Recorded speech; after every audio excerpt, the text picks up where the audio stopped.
Hey everyone, welcome back to another week of Super Mario Challenge. This week I'm pretty excited because I have realistic PBs to run against as opposed to my old ones which had pretty bad load times, so fingers crossed that today will go well. I'm pretty excited about the possibility of getting another PB so soon, but we'll have to see. It all depends on how these runs actually go, so I'm going to make sure I'm clicked into my splits and we'll get started in 3, 2, 1, go! Ah, I knew I had something off with my setup. I'm a bit frazzled today because I was doing another thing and then doing this thing, and so I haven't actually put my game sound in. I knew there was something I was missing on my side. It felt a little bit too quiet. So let me get that set up. Ish. The way I've been doing game audio to avoid like having it show up on stream twice is I've been using these little earbuds that I have because then I can put headphones over them, they stay in, it's great, it works pretty well. The downside is they're not the best earbuds.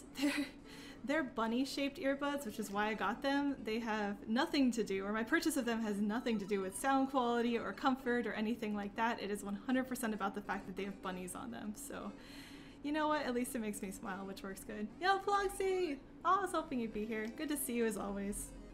I'm sorry about your other run. That sounded like it was so good. This game can be really brutal with those last few levels. It's one of those things where it's just the end of this game is so rough. That's why I actually hated my previous set of splits, because my previous set of splits did so well in 17 and 18, and I almost never do that well in 17 and 18. So I'd always be doing okay going into there and then just lose all of the time as I watched 17 and 18 just slowly slip away from me. Oh man, I've been missing this like invisible block getting this coin for some reason recently. I don't know why that one has suddenly become a problem, but oh well. It's 1-2. It just is like that. Man. Oh, thanks Toad! I appreciate it.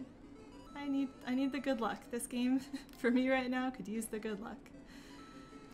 Oh, but yeah, with the new PB, like last week was interesting because it was basically just a no reset run. It wasn't like I was truly trying to do a no reset run and I wasn't going to give up no matter what. But since I knew I had so much time to save and my goal was mostly just to get another set of splits up to run against, I really didn't stop for anything. I just kind of kept going no matter what happened, and even though I died a whole bunch, just kept moving along. So this week I think I'll be a little bit more liberal with resets and trying to get a good run and not just any run of this game. But we'll have to see. Ideally, I don't have to reset at all, and I just perfectly do this with no deaths right off the bat, but the chances of that happening are admittedly quite low, so I'm not going to hold my breath for that one. Darker Lord Gorilla, this is a tough challenge. Thanks, I appreciate it. Yeah, indeed, Paloxy, for sure. Yeah, I wish I ran other games too to like really contextualize whether or not, like how challenging is this game in terms of the overall speed games. I think I mentioned last week I avoided running Super Monkey Ball because it looked too scary, but it's like everything can look one way from the outside and be a different way when you're running it. Like this game I think looked easier to me when I was getting started because it's like, oh, it's a Mario game, you just kind of run and jump. But man, there are enough levels in here that are not that are very difficult that it's not quite that way. Still a really fun one to run though. Oh, I need to remember to split. I put in all my splits that I missed last time, by the way. Oh, gold split for me, yay! So I think last time I missed 4 out of the 18 splits in the game, but those should all be in now so you can actually see as we go through. We'll be able to keep up with every single world. How am I doing? Am I ahead? Am I behind? So this should work out well. Quick check, my headphones are set up a little bit differently this time than normal. Is there any echo on stream with the game noise?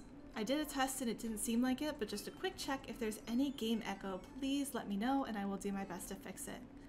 And then Plonksy as well. I am streaming in a different quality today to try to make it easier for everyone to watch. I think I was previously streaming in like 1080p and this week I should be streaming in 720. So let me know if that's helping the stream quality out, if that's making it a little bit smoother when you're watching, less buffering, all of that good stuff. That one's going to be harder to change live, but I can still try to do that between runs if we're running into problems. I'm still at 60 FPS, so there's still a little bit more room if we're still experiencing like bumps and hiccups and buffering. I have another lever to turn, but so far I'm hoping this will help out. Dark but live, no echo. Thank you so much. Okay, appreciate the confirmation on that one. Yeah, I feel like every time I stream, there's something different that I'm trying out. I figured like, oh, once you get your stream set up, you're just good to go. You're happy, you don't have to move anything. But nope, I think like every single week since I've started streaming, I've done something different. I think the first week it was I was just testing everything out. The second week was I realized that the first week I had forgotten to put a stream title or a stream game on, and so since then it's mostly just been the same title. Oh, I'm doing a different strategy here. Wait, I got this. Okay.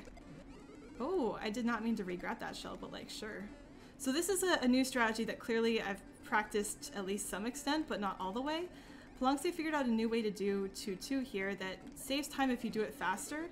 And even though this is not faster, because I'm still pretty new to the strategy, it's a lot safer than dealing with the shell right there. So normally in this level, you would just run straight to the end of the level and get a shell and use the shell to sort of destroy that pyramid of blocks. But with a P-switch, the pyramid of blocks disappears because the P-switch will turn all those blocks into coins.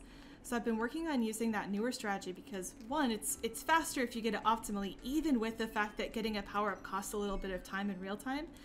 But two, you're just not going to die to the shell at the end. Even if you mess up the strategy, you already have a power-up, so you're much less likely to die to enemies near the end. And that makes a huge difference with this run. Like, that's one of the spots in the first 4 worlds that I still get nervous about dying on. Oh, I went the wrong way again. We'll just wait for this shell. And so having a strategy that takes out not entirely the possibility of death, but pretty much the possibility of death, like it's much harder to die on that with the new strategy, makes this first part feel a lot better. Like I'm a lot more confident that we'll just keep getting through this first— oh my goodness, I got the stair jump but didn't trust myself, so I didn't quite get it. Like having the safer strategies I think is going to make it easier to get through the first world, or first few worlds, a little bit more consistently. And really for me, a run gets off the ground after world 4, so I'm trying pretty hard to do well through the first 4 worlds. Looks and sounds great for me. Thanks, East. Also good to see you, East. Always good to see you. K-Pops, yo, good luck. Thanks. I appreciate the good luck. I am always happy to get good luck. I am always in need of more luck. Oh boy, so I still am going to go for the strategy on 2-4, even though it's risky, just because I don't practice it the other way, but this one was really shaky in practice, so this may take a try or two, or hopefully I get the backup. In practice, I was getting the backup more than anything else. For anyone who's new, the way this level works is you're supposed to hit a P-switch at the beginning of the level, and that sets you up to just sort of run through. I did not get a good throw, so we're backing up, but that's okay because I don't die. You're supposed to just sort of run through this level with the P-switch active, and that makes that first section much less deadly. But if you bring a P-switch from the first section, you can turn that giant pyramid into coins. This is now a theme of World 2, is turning pyramids of blocks into coins. And that lets you skip climbing up that giant pyramid, which saves some time. But hitting the P-switch and you have to jump off of it is a pretty tight trick. And so it's risky and it's pretty easy to die if you miss that one and mess it up. But the good news is for me, like I'm getting better at recognizing when I throw the P-switch, whether or not I did a good throw or a bad throw. And that means whether or not a split. I was a little bit late, but still a gold split, so this is going well. I'm getting a little bit better at figuring out whether or not I've done a good or a bad throw, and that means whether or not I'll need to plan for my backup strat or plan for going for the real strategy. So thankfully that one went pretty well. But yeah, I've been doing a decent amount of practice this week. So like after last week when I got my new PB, I went through and did my best to go through every level again, rewatch the video, and try to figure out where did I die, where did I make major mistakes, and then I made sure to practice every single one of those levels for this week. So fingers crossed, anywhere I died last week, I won't die there again. I'll probably, oh, I just like panicked and forgot what I was doing there. Like this, I may die on new places because I didn't practice this level since it was fine last week, but that's okay. This one's a very fast death, thankfully. But it was not only going through those levels and like figuring out what my backup strategies were, figuring out like what I need to practice, what I was going to change if I thought I was, oh boy, this level's being mean right now. We'll keep going since I'm a minute ahead though. Once I'm behind, I think that's when we'll reset today. But trying to figure out like, for levels where, you know, it's been a couple weeks in a row that I've been dying there a lot, what is my new strategy? Like clearly what I've been doing hasn't worked. What am I gonna try differently? So this week it's on, I think it's 8, it's not 8-3. It's the one with the Hammer Brothers raining down with like all of their hammers from above. That one I'm now going to get a Shelmet on just because it makes the ending so much safer. I lose a little bit of time. Pelangsy, don't die. I mean, I've already died twice on 3-1 by the time I read your comments, so I'm a little bit behind there, but I will do my best to not die anymore. With the Hammer Bros one, part of it is that like it's a little bit slower to get the shelmet, but when I do the strategy without the shelmet, I get so tense on the last staircase that I end up losing time anyway just because I'm playing that section super safe. And if I get the shelmet, I can run through the section leading up to the staircase consistently, and that makes me much more confident on taking the stairs at, you know, more of a normal pace. So I think that's going to save time for me RTA overall, even though technically it is slower to get that at the start. Just because, again, that ending I normally don't get quite right. We'll have to see how 3 looks after this. I think I saved a minute in World 2 because I want to say I died twice on 2-4 in my PB-ish. So we're definitely doing well. Yeah, this week was a lot of practice. There was all the levels from last week. There was trying to learn the new strat for 2-2. So every time we go back to that one, I'll get another shot at it, which will be kind of nice. And then I was looking at some of the ILs. I'm still trying to learn 5-3's bomb jump, but it's a mess. I haven't gotten the P-switch yet, but I've at least gotten the jump to look somewhat correct. So I'm excited about continuing to make progress on that one in the future. But yeah, how's everyone else's week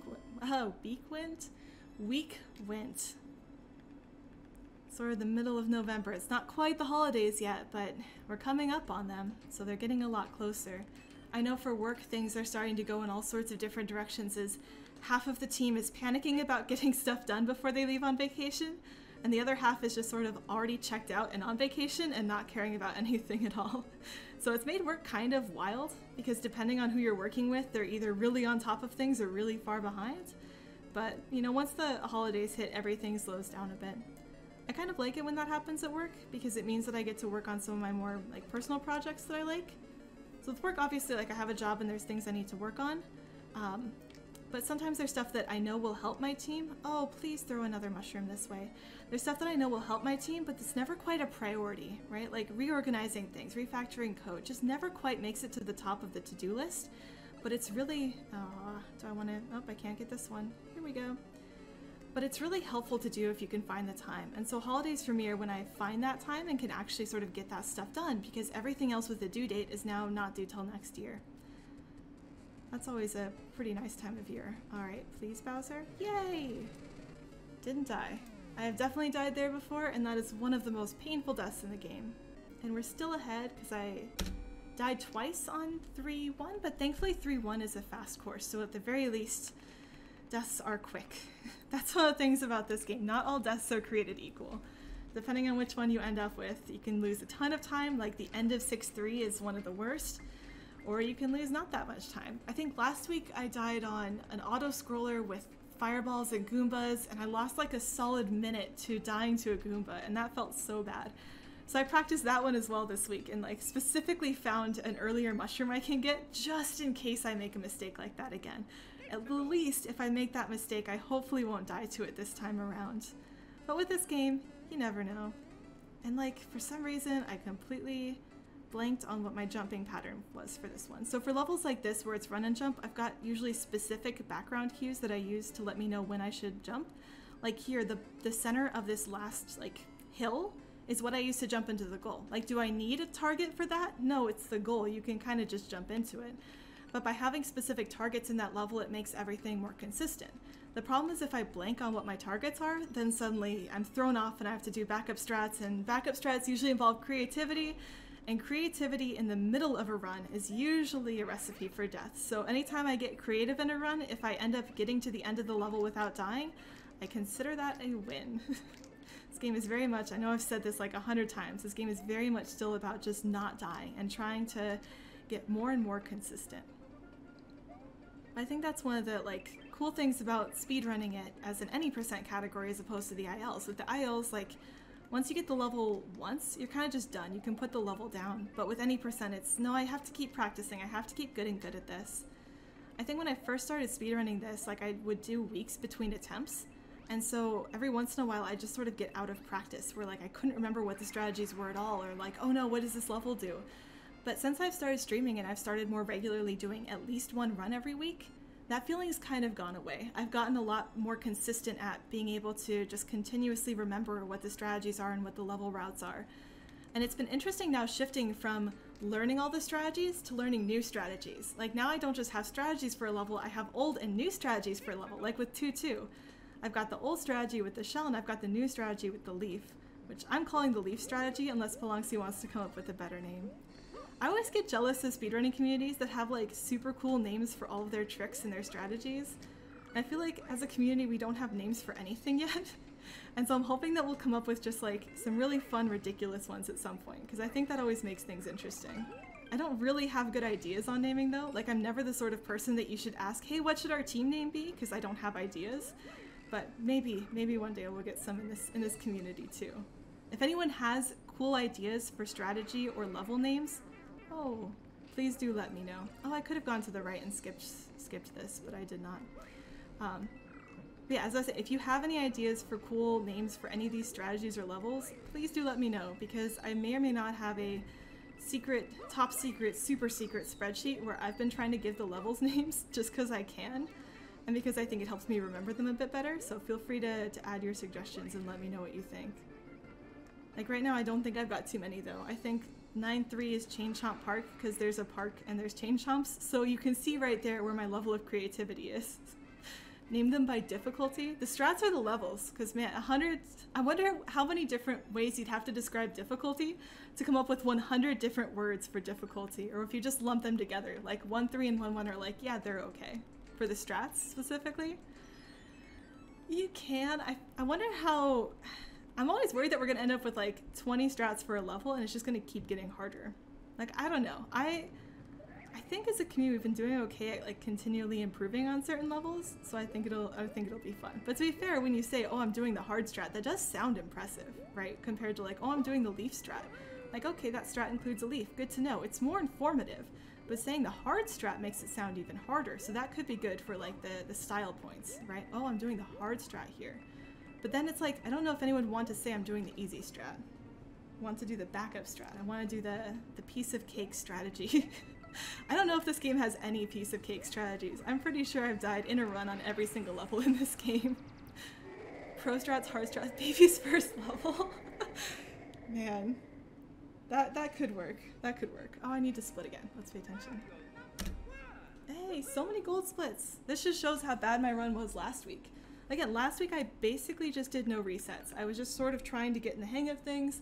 I wasn't really paying a ton of, like, I was paying attention for sure, but it was one of those things where if I made a mistake, I wasn't worried. I was just going to keep going because I knew I had so much time save everywhere. Like with my old PB, it was hard to run against because I had only had time save later, so I constantly had to watch how far ahead or behind I was to get a good idea of how I was realistically running.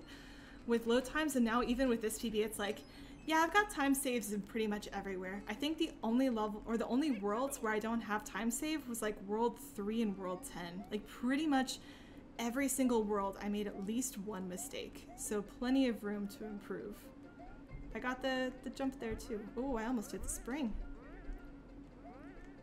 Being a little bit quieter because this section requires, like most sections in this game, requires not dying, but this one requires a little bit more not dying than others. You see, I would run on this category about 88 levels in a row. Yeah, unfortunately this game doesn't have like short any percent categories. When I was learning it, I started off by doing my own made-up category for Worlds 1 through 4, and Worlds 1 through 4 is a pretty nice speed run. There's only a couple hard levels. There's still levels in there that you can optimize, and like even if you run most of the levels perfectly, you could still have like 5 seconds variance on those. Like I'm thinking of 4-3. But yeah, it's rough. It's a lot of levels. And like when I speedrun this, right, I can only realistically get 1 or maybe 2 attempts in during a stream because the attempts take so long, and I only have so long to stream. Like when I figured out how long I wanted to stream for, it's like, well, it has to be at least 2 hours because that's how long the game takes. And then if I don't want to stream for, let's say, more than 4, well then at 2 hours I have to decide whether or not I keep going, because if at 2.5 hours I start on a good run, I don't want to give it up, but that run's going to 4.5 hours. So lots of small time-based math. Flonksy agreeing? Yes. I think this game used to have individual categories for every single world in the game, but I think that ended up being a bit much and no one was really running them, so they took them back out. Like, I'm glad this game still has all the individual ILs, because that makes this game like still easy to participate in, since if you just want to have a time on the leaderboard, you can run some of the easier levels.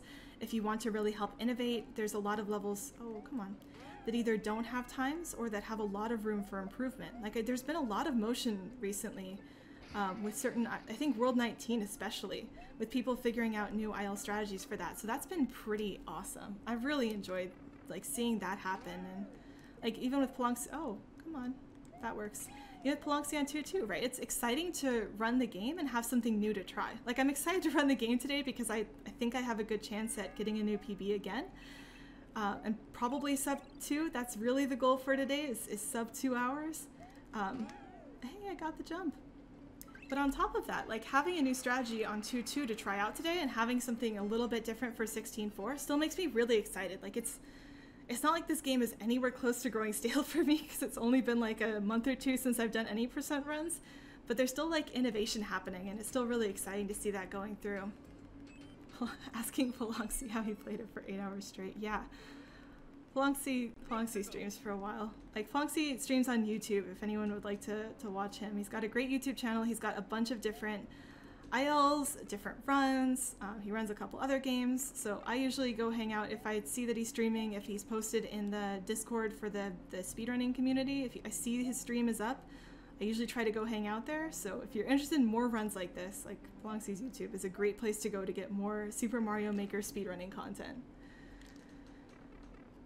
It's been a fun week for this game though, I think. Like there's been a lot of activity going on. Like I had turned off Discord notifications on my phone because I was in a number of different servers. They were getting really hectic. It was starting to be overwhelming. I felt like I had to like keep up with everything and that just wasn't happening. But I finally turned them back on specifically for the Super Mario Maker speedrunning community because it's just every time there's a post there, it makes my day better. Like so few places can I say like no matter what shows up, like everything is just happier because it's like, oh, there's a new strategy. Oh, someone new is joining the community. Oh, hey, someone else wants to try something out. Oh, wait, there's a question I can answer. Like that stuff makes me so excited. Oh, that was a split. Well, we're still about at least a minute ahead, I think, if I'm pretending like I saw that correctly. So we're still good to go. But like specifically the Mario Maker Discord has been so awesome. A whole catalog of cringe for Discord in general or for specifically the community? Community's been really fun for me this week. It's helped make my week a little bit better. This week was like, unfortunately, a pretty down week for me. I finally sort of admitted to myself that I wasn't going to go home for Christmas. And that was rough. I have never missed Christmas or with my family or New Year's with my friends, like either of those. And I ended up needing to get out the largest, oh, hi Spikes, the absolute largest stuffed animal rabbit that I own, which is definitely larger than a toddler, and just sort of have that next to me for a while this week. Like it's been hard thinking about all of the different traditions and things that I want to be home for that I'm going to miss this year. But the good news is sort of once I figured it out, like looked at the data, I realized for me it felt irresponsible to travel with the numbers. My family started to work with me on planning like what can I do to still stay involved. So like, can I virtually join Thanksgiving dinner? Can we virtually watch The Grinch together? The Grinch is like my favorite Christmas movie ever. Any version of it I think is awesome. I like the original animated classic the best. But like still trying to figure out ways to participate in those traditions. So it's been a rough week just thinking about all those things, but it's been nice that like speedrunning has been going so well and there's been so much positivity there to sort of help counterbalance that out. All right, I'm doing my dumb strategy for 6-2 again. I think I got it.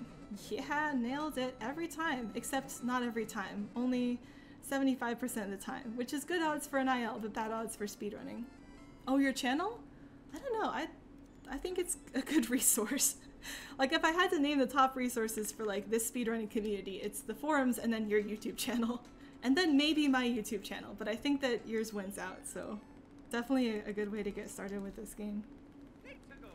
Now I keep getting it in my head that I want to like actually do tutorials of these levels, but I think I'm gonna wait for a while because one, I don't even have ILs for all the levels, and two, the levels keep changing, right? We keep discovering new strategies, so I kind of want to hold off on doing tutorials for like at least half a year until maybe things calm down or I'm like more confident on which levels to do tutorials for.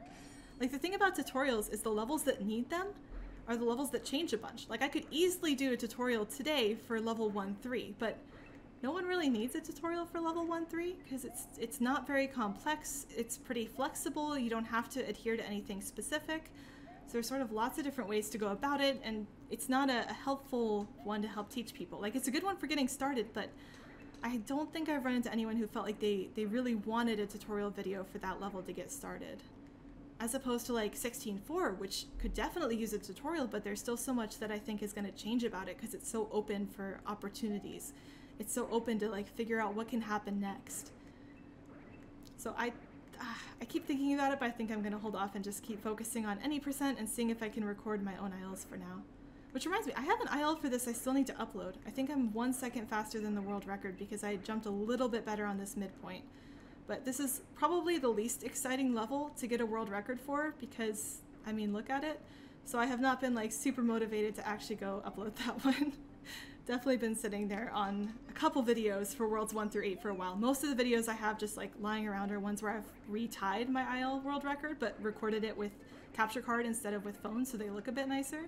I think this is the only one I actually got a new IL on. But again, like, yay, 6.3 got faster, everyone's favorite. And no one runs the IL strategies for this in any percent, so it's not like it makes a huge difference on the game as a whole, but I'll try to get to that this week. Last week was me just trying to upload my previous PB, and that also just took a while. Man, I was struggling with YouTube this week because when you upload a video, like YouTube obviously has to get the video off of your computer, and that takes a while. And this game being long, the videos for it are also quite long, right? Every time I do any percent run, it's at least a 2-hour video. It took, between getting this video up and the non-commentated version, it took literally 6 hours of having my computer on and running and connected to YouTube. And the problem was, I started this at like 8 p.m. one night, and I didn't want to turn my computer off because it would lose all my progress. But that meant I stayed up till 2 a.m. one random weeknight just trying to get the video uploaded. And that doesn't count the time it takes to like put it in the video editor, add the title cards, review the video to make sure that there were no issues with it. Like, oh man, that was a lot of work this week. But it's up now, so the good news is the video from last week's stream is up. If you were here last week on stream, you didn't miss anything. It's just the stream, but on YouTube. But I'll try to get more of my ILs up this week if I can. You want to create tutorials, however explaining while performing is very... Oh, you don't have the video editor. Dang. There's some free ones, I think. So there's... If you're willing to look into options, when I was looking at video editors, there were a number that were listed as sort of good, solid, free video editors that worked for both Mac and Windows, depending on which one you have. I don't know if your computer can run them is the struggle, but there are definitely free options. Like, I actually used a video editor when I was recording off of my phone. It was just like the Windows has a built-in... Oh, I missed the ice. Dang. Windows has a built-in video editor, and so I was using that to sort of cut things and to splice together when I would do an IL and an RTA strat. I would use that to splice them together and be able to show both of them side by side. I remember to split, yay! Every time I remember to split, it's like a small mini victory for me. Windows Movie Maker is decent, but it's 30 FPS, which kills it. Yeah, that is a bit of a struggle. Thankfully with like this game, it doesn't make too much of a difference, especially since like when I was using it, I was recording phone quality, which isn't really high quality either. I think my phone might just record at 30 FPS by default anyway, so that worked out fine. But yeah, not having a video editor, having your computer sucks too, yeah, that makes it rough. Like, that's been such a awesome thing recently for me, is having like the nicer computer and being able to do things with it. I was struggling a bit to figure out, like, if I were to go home this year, would I continue to do ILs or anything? Like, I probably wouldn't be able to stream because my family's home computer... Oh, that was rough. I don't think that's happened to me before. Good to know that that can happen. Because I don't think my family's home computer can realistically run too much. I think the closest I got is I have a younger brother who has like a gaming laptop. I could try to see if he's willing to install the 3DS mirror and whatever other software he needs, like OBS, to get everything up and running, but I didn't know if I wanted to like ask him to do that. Like, hey, can I steal your gaming computer for like 2 hours to record an IL for a game that you've never played? Thanks, bro. Problem with free ones is a giant watermark. Oh, Movie Maker doesn't have a watermark, I don't think, because it's Windows software. Like, the point of Movie Maker for Windows is that it's trying to sell you the Windows system. It's like when you are trying to decide between Mac and Windows, Windows needed to have a video editor to be able to compete with Mac. So if you go back on my YouTube channel, like a lot of my older videos were, any of my older videos that have like clearly a phone camera and were not capture card, those were done when using Windows like movie viewer editor thing, and I don't think there's any watermark on those. like it worked pretty well for what I needed it to do. It's pretty simplistic, but I could take the clips, I could rearrange them, I could trim them, I could put text over the top of them, so it at least did what I needed it to do for solely ILs, and I could probably get away with doing, I almost got hit by that, doing tutorials in it. But one of the reasons I did splurge and get like a real video editor was specifically so that when I do end up doing level tutorials, I can actually do all of the different things. Like one thing that the Windows one cannot do is show video side by side. And I think having side-by-side video for certain levels and to show the timing between different strats could be a pretty cool thing to include. Now the problem is I can't actually use that feature right now because I don't have a dedicated GPU. So I built my computer using parts ordered online, so like from scratch. It was a really fun challenge this year. It was kind of a mess, but it works. Like the computer mostly works, which is really exciting. Like the fact that it turns on at all after I put it together is kind of mind-blowing to me. But one of the things that I didn't get is something called a GPU, or like a graphics processing unit. I do have one, it just came with my CPU. So what I have is sort of like just a basic version of a GPU. And what your GPU does, for anyone who doesn't know, is, this is the new Shelmet strat, by the way. Oh, I lost my Shelmet. We're gonna have to go for the backup Shelmet strat. Whee! For anyone who doesn't know, a GPU is what's responsible for rendering video or images on your screen. So like when you're streaming or doing other things, your GPU is one of the things that starts to get overloaded because you're doing so much with it. Specifically, if you're doing video editing, the GPU is what does the bulk of the video editing work. And so since I'm using my built-in GPU, it can't currently handle me doing video editing on like multiple videos at the same time. That's one of the reasons it took me so long to get my any percent run up, because exporting my rendered video after I had sort of cleaned things up and put the title card in also took like 2 hours or so. I would like to get a dedicated GPU for my computer. It's not that, you know, I can't get one, but there's a whole bunch of just adventurous drama right now in like the computer building community, because the new GPU lines did come out. Like NVIDIA has released the like 3070, 3080, 3090 series of GPUs, which are awesome, and I really want the 3080. But the problem is scalpers. Scalpers immediately got to all of the stock for this, and so they're completely sold out everywhere, and the only way you can get one is by paying like super crazy scalper prices, and no way in heck am I paying a scalper way too much money for a GPU. That is not something I want to be doing. So currently I don't have the dedicated GPU, and I'm just sort of waiting to see when those finally get back in stock so I can bring them in.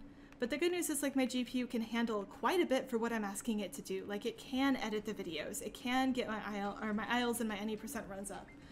Like right now on my computer, I'm running 2 instances of OBS, one of which is streaming and recording, one of which is recording, and I'm running the 3ds mirror, which is another visual graphical thing, and I'm at 85% GPU, which is not great. Like that's a little on the risky side, so hopefully it stays smooth. But it's working, right? It can handle that, so I'm really excited about that. I originally, oh sorry, my phone's ringing in the background. Please don't worry about that. I will get to it later. Unfortunately, that's happening in the middle of the level, so I can't quite turn it off without actually losing time. Oh. But like the GPU is doing okay, right? It's not the best, but it's working for what I need it to do. I originally only, for years and years, I only worked off of a tablet. So I worked off of like a 2-in-1 tablet slash, you know, computer thing. And while that computer is awesome and I love it, it's not good for any sort of video thing. So I did originally have like my 3DS viewer mirrored into that, and I was going to use that to record ILs, but that computer couldn't even record. Like this computer can stream and double record this game. That computer couldn't even record it once. There was just 0 chance of that happening. So that was one of the things that pushed me to like actually build the computer. Building a computer has been something I've wanted to do for a long time. Like I'm a computer science like degree person, so it's always been one of those things where it's like I feel like I kind of just should, but also that seems awesome because then you can upgrade parts independently-ish. But I'd never quite taken the jump. Like it sounded so scary. Like what if you break something? That's a lot of money to break. But thankfully this year with quarantine, I couldn't do a whole lot else, so I finally pushed myself to work on this goal. Got some help from a coworker who was an expert that gave me more confidence that I knew what I was doing, and managed to get it all to work. It was a crazy weekend though. So I like ordered all the parts over the course of a few weeks and then built it all in a single weekend. And that weekend was a mess because like I spent a really late night the first night trying to get everything together, only to realize at like 2 a.m. that some of the screws that you need to attach the motherboard to the case, so like super duper important screws, were just flat out missing. Like my parts that I got were a little bit defective and it was missing these crucially important screws that I absolutely needed. So I ended up spending the entire next day searching like as much info as I could about these screws online, and then going to the hardware store and like trying to match like these screws to see if I could get replacement ones. And I managed to get it to work. Like I'm still kind of mind blown that it worked. But I know way too much about machining screws and thread sizes now than I ever wanted to know. So at least it worked out, but it was definitely a little wild. 8-1 the blue propeller thingy? Yeah, A1 is definitely a propeller level for sure. It takes a while to get used to the propeller tech, but that's a good one to practice some of the pieces on. You don't have to do too much on it with propeller tech, but the very beginning of it is pretty tricky if you don't know that the propeller will only let you go down if you're at least 1 block above the ground. If you don't know that, that first part feels, at least for me, it felt like super inconsistent and like super wild, and I couldn't get it to work. You still only use a tablet laptop thing? It works for what you need it to do? Yeah, like for what I was doing without streaming, it was great. Like the other things I was doing was like watching YouTube, which it can handle, writing, which it can run Word, so we're good there, right? Talking to my friends, it can run Google Hangouts or Skype, whatever we wanted to use. Probably Zoom, haven't tried Zoom on it yet. And I really did love it. Like I'm so glad I had that computer, but for streaming and for video editing, like suddenly this one became necessary. It also started to have issues with playing some of the games that I liked. Like I could play Minecraft on it, but like Minecraft had to be on the absolute lowest settings and I'd still get the glitch where blocks would just randomly duplicate and I couldn't actually punch trees. And if you've ever played Minecraft, punching trees is like a crucially important part of that game. So it was starting to also get frustrating that there were games that I really wanted to play and was really looking forward to, but I couldn't quite get them to work. So having the new computer just works out great overall for both streaming, for ILs, for recording, and then as well for actually playing video games. Although I've really just been playing this video game, like so much of this game. I have a decent backlog of games to get to for the holidays, but once I start like taking days off for the holidays and other people start taking days off for the holidays, I'm looking forward to like getting through some of those games and giving them another try. Here we go. Oh man, I practiced this level too this week because I kept forgetting not to do my former strategy on this one, which I guess is the hard strat. This is technically the easy strat, but it's also faster. So if we're thinking about strat names, I don't know if that throws a wrench into our naming conventions here. But my former hard strategy was doing a specific jump through the middle of a platform. It was a mess, and this new one involves getting the star, and it's way better. But sometimes I just, out of muscle memory from practicing the old strategy so much, just skip the star, and it's like, wait, no, that's wrong. Let's go back and get that one. I do need the star for that level. And this one I also messed up on a lot last week, so fingers crossed that this week is going to go better. But I did figure out at least one thing that I was doing wrong, and that may have led to me repeatedly dying last week, so if I've cleaned that up, then this one should be a bit better. Yay! Nice and squeaky clean. It's possible to do that faster, but that's not bad. I'll take that. Minecraft runs decently on mine, around 35 FPS. Yeah, I'm glad that works then. Like, Minecraft is one of those games that I keep going back to, even though I have new games to play, because there's so much creativity in it. You can kind of do whatever you want to. Ploxy285. So I did practice it though, so I'm glad I managed to get through. Yeah, Ploxy's here. Ploxy usually comes and hangs out, which is awesome. But yeah, my issue last week on 8.5 is that at the very end of that level, you need to sort of duck a little bit. Like, Mario can't duck. He's small Mario. It's original theme. None of those things allow ducking. But at the very end, you sort of run off of a ledge and have to run onto another ledge. And if you bonk onto a block as you're doing that, you slow down. And that was not how I normally do this. And that slow down was what was causing me to make mistakes. I was slowing down, and that was taking away the momentum I needed to get past that final spike. So by fixing that and not bonking into that and taking that section a little bit more carefully. Oh, you're right. I'm like super close to world record. I hadn't even been watching. Did you die on World 8 a lot? I don't even remember. Hey, look at that. So not only am I 2 minutes ahead of my previous PB, which apparently had an awful... Oh, it did have an awful time on 8.5 because I died, I think, 3 times on 8.5. We're now 2 minutes ahead of my overall time, and we're within a second and a half, 2 seconds of the current world record. So this run is now looking very nice. I probably shouldn't have said that as soon as World 9 loaded in, because World 9 can definitely take that all away. But yeah, so I'm glad that I was able to figure out what I was doing wrong on 8.5. Like, one of the issues with speedrunning is like certain tricks are easy to adjust or to tell what you're doing wrong. Like some tricks it's really obvious. Oh, I jumped early. Oh, I jumped late. Oh, I missed that, you know, in this direction. Other tricks are almost impossible to tell. Like, are you doing this early or late? Like you'll miss it, but it's really difficult to tell. Did you miss it early? Did you miss it late? Did you jump too early? Did you not jump early enough? And E5, I had not figured out yet what I was doing wrong during the run last week, so I'm glad that I was able to figure out between streams, because now that not only makes me more confident so I don't get to that level and go, oh, I have no idea what I'm doing, I hope I just don't die again. But if I do start dying in the middle of a run this time, hopefully it won't be 3 in a row, because I'll be able to figure out, oh wait, this is what I'm doing wrong, this is what I should adjust and do differently. I think about stuff like that a lot with tennis. Like tennis is interesting. I've played tennis for a very long time, like since I was in elementary school. And I've had like coaches throughout the years, so very rarely do I feel like coaches tell me something super new that I'd never heard before.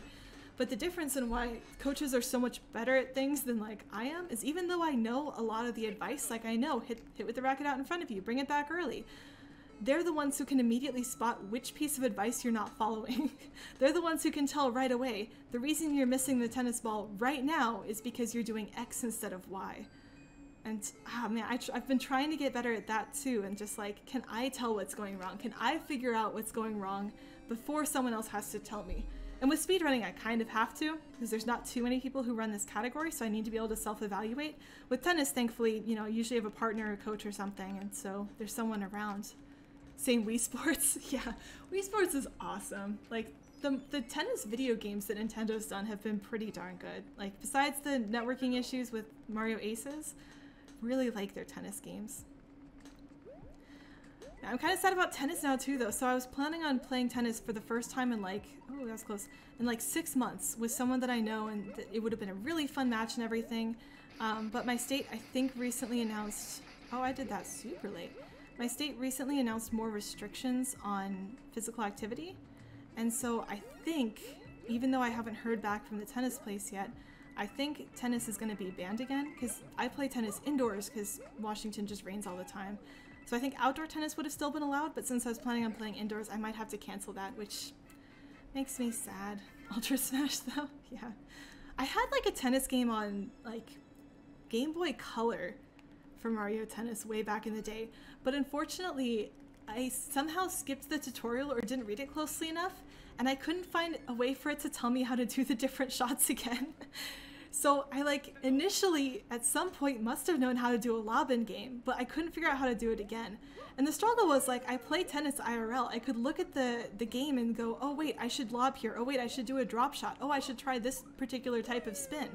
Like I had the game sense, and the game lined up well enough with regular tennis that I could figure out what move I was supposed to be doing, but I could not find anywhere in the game to tell me how to do those types of moves. And so I ended up just like spamming buttons sometimes, trying to go like, is this a lob? Is that a lob? Can I get a lob to happen? And I don't think I ever actually beat that game as a result. It was fun though, I played that one quite a bit. I think I beat the campaign mode where you play against other like real people, and then when it got to the bonus campaign where you play against characters from the Mario series, that's when like Mario just completely took me down. I had no chance against his tennis skills. Yeah, Mario's like one of the most multi-talented people in the whole world. Like between tennis, go-karting, everything. Like, dude's got skills. Can you imagine if like a real person were that good at that many different things? That'd be like insane. I think that like, I'm always impressed by people who can do multiple different things well. Like when I was in college, we had like a talk, just sort of an informal meet and greet with this guy who had been a NASA astronaut, which is like already cool. So he'd been in space. And then he climbed to the top of Mount Everest, and on his bucket list was going to like the bottom of the Mariana Trench. So his goal in life was to like go into space and then go to the highest point on Earth, and then also go to the lowest point on Earth, which seemed like a ridiculously cool goal. Like, it's not my goal. I have no desire to hike up Mount Everest. That sounds terrifying and deadly. But it was really a cool goal that he had that I thought was pretty impressive. Like, my goals are, I want to speedrun this game, which I still think is impressive and I'm still excited about.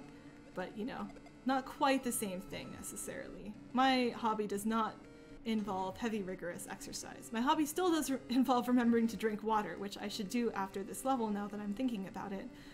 But yeah, no hiking, no cardio. I'm not like a huge fan of hiking or running. I don't mind exercise, but I have limits on what I think is actually fun exercise. So tennis is one of those things that definitely counts as fun. Like, I can play tennis anytime, worth the heavy breathing and all the calories burned. And then I like dance games a lot too. So one of the things I did this morning was I played a bit of Pump It Up, which is a game similar to DDR. And by played, I mean I looked up a YouTube video of the game and then just followed along on my carpet since I don't actually own a dance pad for it. But it was still just like a good way to get some exercise in to like a fun activity. And that game is great because it evaluates each song by level. And so it's easy to find other songs that are a similar difficulty so you can challenge yourself without getting a song that's just like, I'm lost halfway through. My goal in life is to not die. I mean, you are going to succeed at that up until it doesn't happen. Like, that's a very solid goal. Like, you're winning at that today, so congratulations. It's a difficult one to get for any length of time. Like, that's a good goal to have. That's also, like, pretty much the goal of this game, is just not dying. Like, if I were Mario right now, my goal would be to not die. Now, that's already a goal I failed a couple times, but you know, hey, that's still pretty good. I'll still take that. Alright, I said I would get water, so I need to actually do that now. Don't forget to stay hydrated.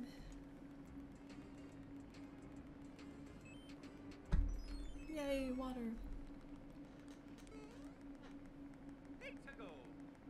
I was panicking, like, what is this level again? There we go. It's this one.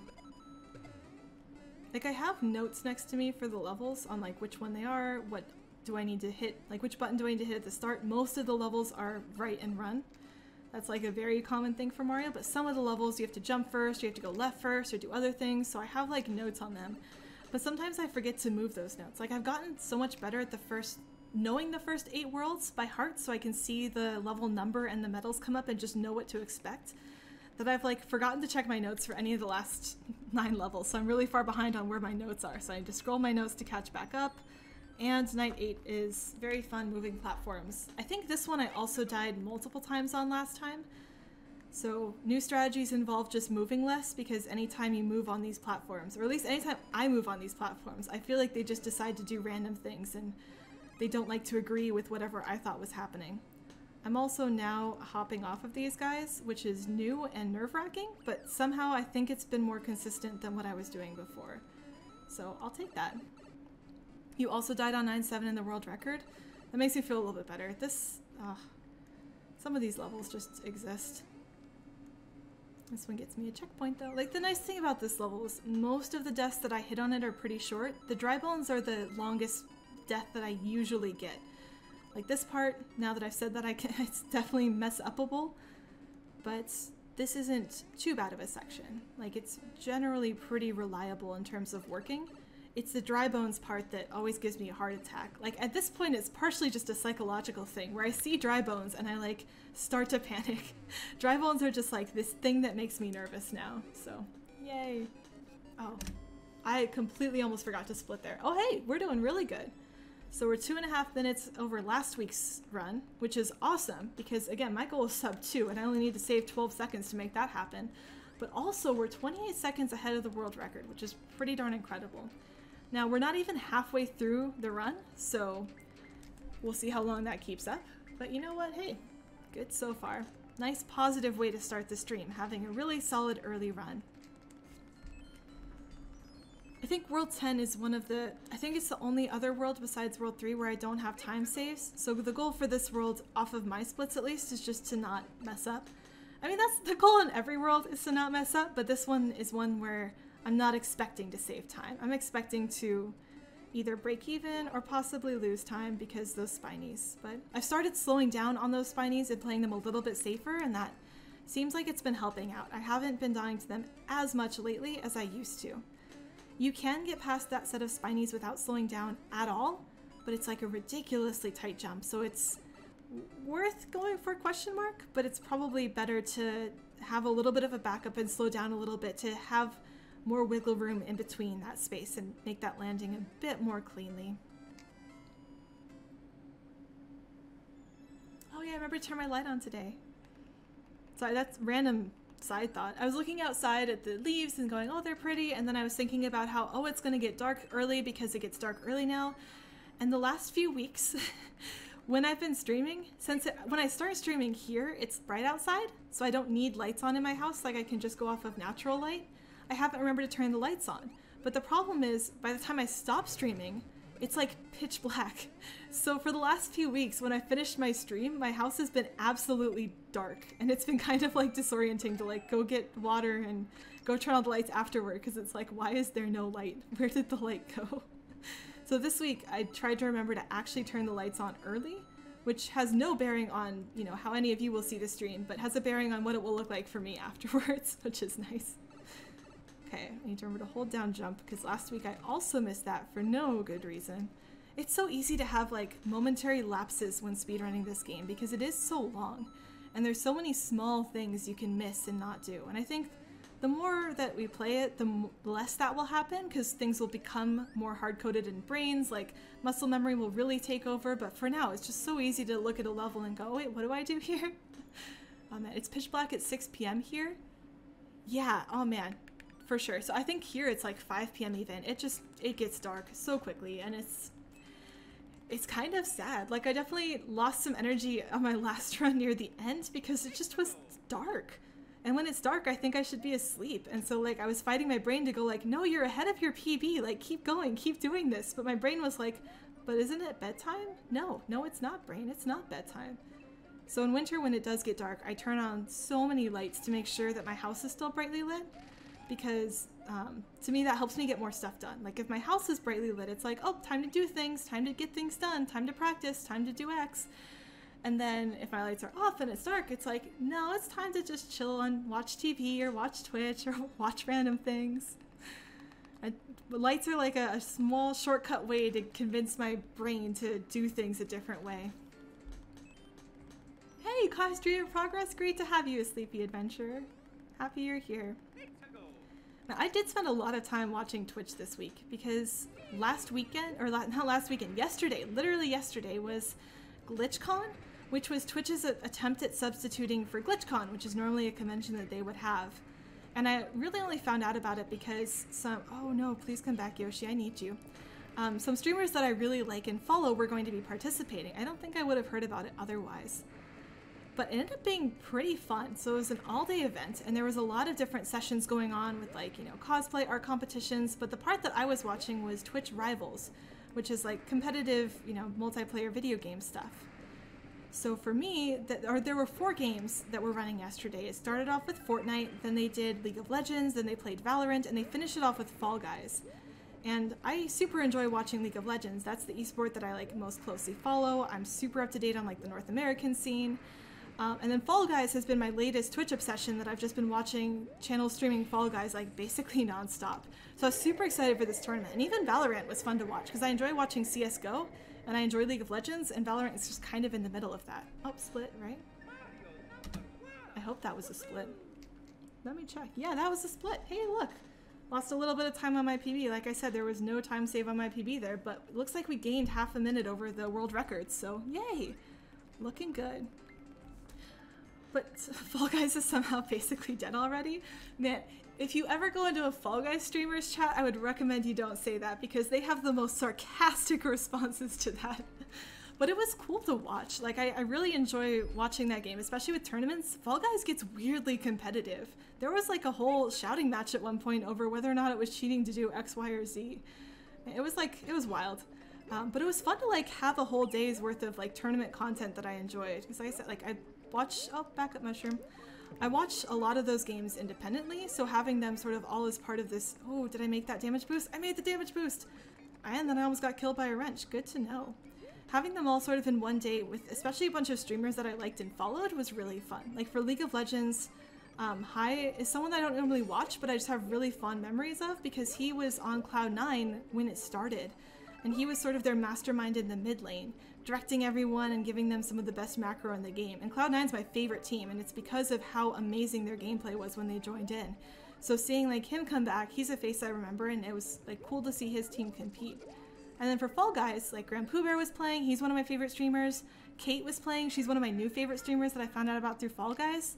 And it's kind of interesting, like I've watched tournaments before, but I always watch them from the tournament perspective. It's really interesting to watch a tournament and see the behind the scenes. 11-1 said, yep, thanks. Yeah, thank you. You know this is one of the ones I'm scared of. But it's cool to watch the tournaments from behind the scenes and see the perspectives of the players as they're going through. Like, not only do you get to see just like a little bit more of the action because you're watching everything, not just the highlights, but on top of that, it's interesting because you'll hear some of the coordination that goes into it. Like, you'll hear the coordinators pop into their Discord and tell them, okay, here's what we're doing, here's how we're doing this, here's how this is running. And it's not like I ever planned on running a giant Fall Guys event or, you know, giant League of Legends event, but it's still fun to learn what goes into running those events. Like, there's the obvious of getting all the players together, get everyone into a lobby, but some of the other things, like the setups they have to do for interviews and making sure that this mic works and you don't have your stream chat on and things like that, are always kind of fascinating. I love learning about new things. Like, that's one of the great parts about speedrunning is you're just constantly learning new things about the game. Like, there's so much about this game that I know and can talk about, and there's so much that I feel like we haven't discovered yet. So, like, with Mario Maker, obviously the game itself has a lot that's been discovered, but like the speedrun, there's still more here. I can feel it. It's hiding, it's in there, but we'll find it eventually. It'll be there. So just learning about like how tournaments are run has been a really fun activity for me. Again, don't plan on running them, but it's just exciting to see how things work and to learn more about what goes into stuff. Like, I've always loved learning about how the world works, how things works. Physics was one of my favorite subjects in school because it explained how things worked. And really, like, physics only to a certain extent. I actually went into college thinking I was going to major in physics, but when the physics became invisible, I didn't like it anymore. Like, I loved learning about gravity and inertia and things where I could be driving my car and see them happening and just be able to test them out in real life and get hands-on experience with physics. But as soon as we started getting into like electromagnetic fields and small atomic, or what is it, the strong atomic force, whatever is inside of atoms, like, I can't test that. If I try to test that by pulling an atom apart, I blow up the world. So like, you just can't do the same type of thing.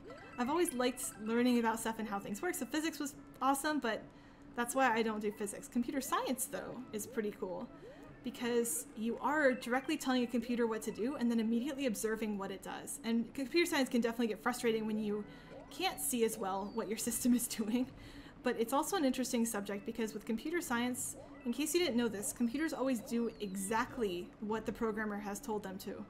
And the key there is that the programmer sometimes will type things incorrectly. So like, if you tell the computer to print hello world instead of hello world, it will do that.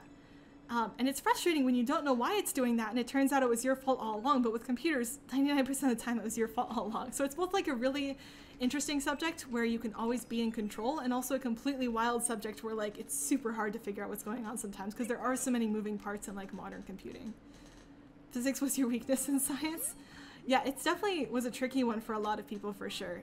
I also really liked math though, so since so much of physics is just a bunch of calculations, I was pretty good at that. Like, I didn't like biology as much. Like, biology was still cool. I loved learning about things, but biology felt so much more like memorization than like learning and math. And I do not like memorizing things. I am terrible at memorizing things. Names, places, history, like all of those. So with biology, it's like memorize this sequence of names or memorize the names of every plant ever in the world, or at least the categories of them. Like, oh my goodness, that was miserable. Physics. Here's one equation to memorize. You just have to do this over and over with math. Okay, I've got it. So biology for me was the least favorite of the three science main categories, like biology, chemistry, and then physics. And this is a split, I believe. I usually forget the one for World 11. Oh wow, that was so on pace with everything. That's... Well, the World 11 between the three runs on screen are hilariously consistent right now. So yeah, physics, chemistry was one of those ones where it's in the middle, where there's some memorization, some math, but I didn't like chemistry just because it made me so nervous. Chemistry is when you start to get dangerous stuff. Like with physics, the most dangerous thing I think we had was like a static electricity generator, and even then I avoided that like the plague. With biology, we dissected like a pig at some point, I think, but that wasn't so much dangerous as it was just like unnerving, depending on, you know, how you felt about that. With chemistry, there's like legitimate chemicals that can burn your skin, there's literal open flames that can burn your skin, like so much can go wrong. And for me, for chemistry, thankfully one of my really good friends was in the class, and so I partnered up with her because I was like, okay, she's someone I can trust, so I know that she's not going to do dumb stuff that's going to blow up our classroom. And then by the way, I'm just really glad I passed 12-1 because as much as it may not have sounded like it, my heartbeat was racing. I have missed that one so many times recently. So I picked a partner who I knew I could trust not to do crazy dumb things. And I made sure that we got the chemistry table, the lab table, as close to the exit as possible, and which was facing the rest of the room. So if anyone else's stuff went up in smoke, I would be the first one out of there with, my stuff. It was always nerve-wracking. And we had like the craziest chemistry teacher too. Like, I know it's a stereotype to have wild, crazy chemistry teachers, but this guy was this weird enigma. Like, the rumors about him were that he handed out periodic tables for Halloween instead of candy. Like, no one was sure if he'd ever been caught on camera. Like, he hated it when people tried to take pictures, which, to be fair, is understandable. Like, I'm sure I wouldn't want a bunch of random high schoolers trying to take my picture either. But, like, he was this whole mystery, like, crazy person that no one quite knew what to do with. But I think that 100% worked in his favor, because his class was the one class that no one tried anything in. No one wanted to mess with that guy. And that was good because, if you mess with stuff in chemistry, that is one of the more dangerous classes. So I was glad, at least, even though it was like weirdly creepy, just sort of a weirdly creepy person. Like, I was so glad that at least his class was the one where that happened, so that nothing ever really went wrong. Like, there was never any actual danger in the chemistry class. Nothing caught on fire, nothing exploded. It was all pretty normal, but it was definitely memorable just because of how nervous I was that something would go wrong and could go wrong. You didn't stop being afraid of chem lab until college, so totally get it. Thanks, I feel a little bit more validated now that it wasn't just me. Like, oh my goodness, this was not one of my favorite classes. Super interesting, like, I loved doing flames and seeing the flames be different colors with different chemical compounds, but like, there was fire nearby, and I was not a fan of that. Like, Bunsen burners are scary. Like, the things where you have to light a gas flame, I was always worried it was going to blow up the classroom. Like, just disaster thinking 100%. It was never going to blow up the classroom, but like, in my head, 50-50 every time whether or not that was going to happen. Not a good way of thinking about things, by the way. Oh, Pelunxy, sad face. Sad face. And my timing is off today for when the larger fireballs come out.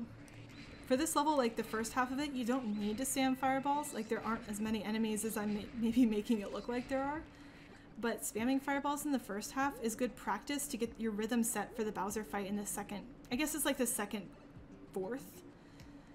But we'll see if I can get these. I may take this a little bit slower just to make sure I actually get the fireballs, because that was not working earlier. Oh no! We have to do non-Fire Flower Bowser fight now. And thankfully I was only 2 hits away, or that would have been super slow. The key for that fight, by the way, is Fire Mario shoots out 3 fireballs, which means you can do 3 hits on Bowser, and non-Fire Mario shoots out 1 fireball, which means you can only do 1 hit on Bowser.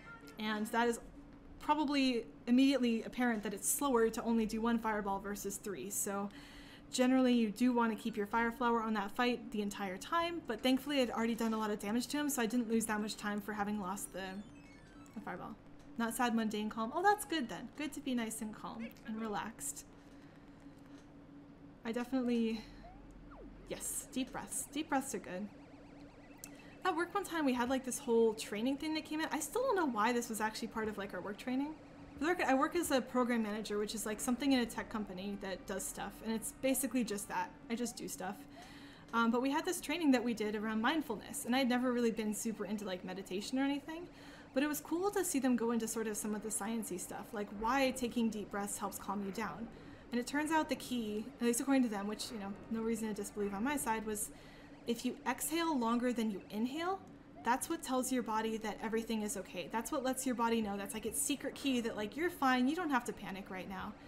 And so that's why so many breathing techniques call you to count both your inhales and your exhales, because like you want to be able to make sure that you're timing both of those. It's about making sure you breathe out for longer than you breathe in. And that was like a cool fact to learn. Like, again, the training, I don't really know why that was part of training at a tech company, but honestly, it was one of the more helpful trainings we've done, just because work can sometimes get stressful. So having that technique to work on it is like pretty nice. 12-4?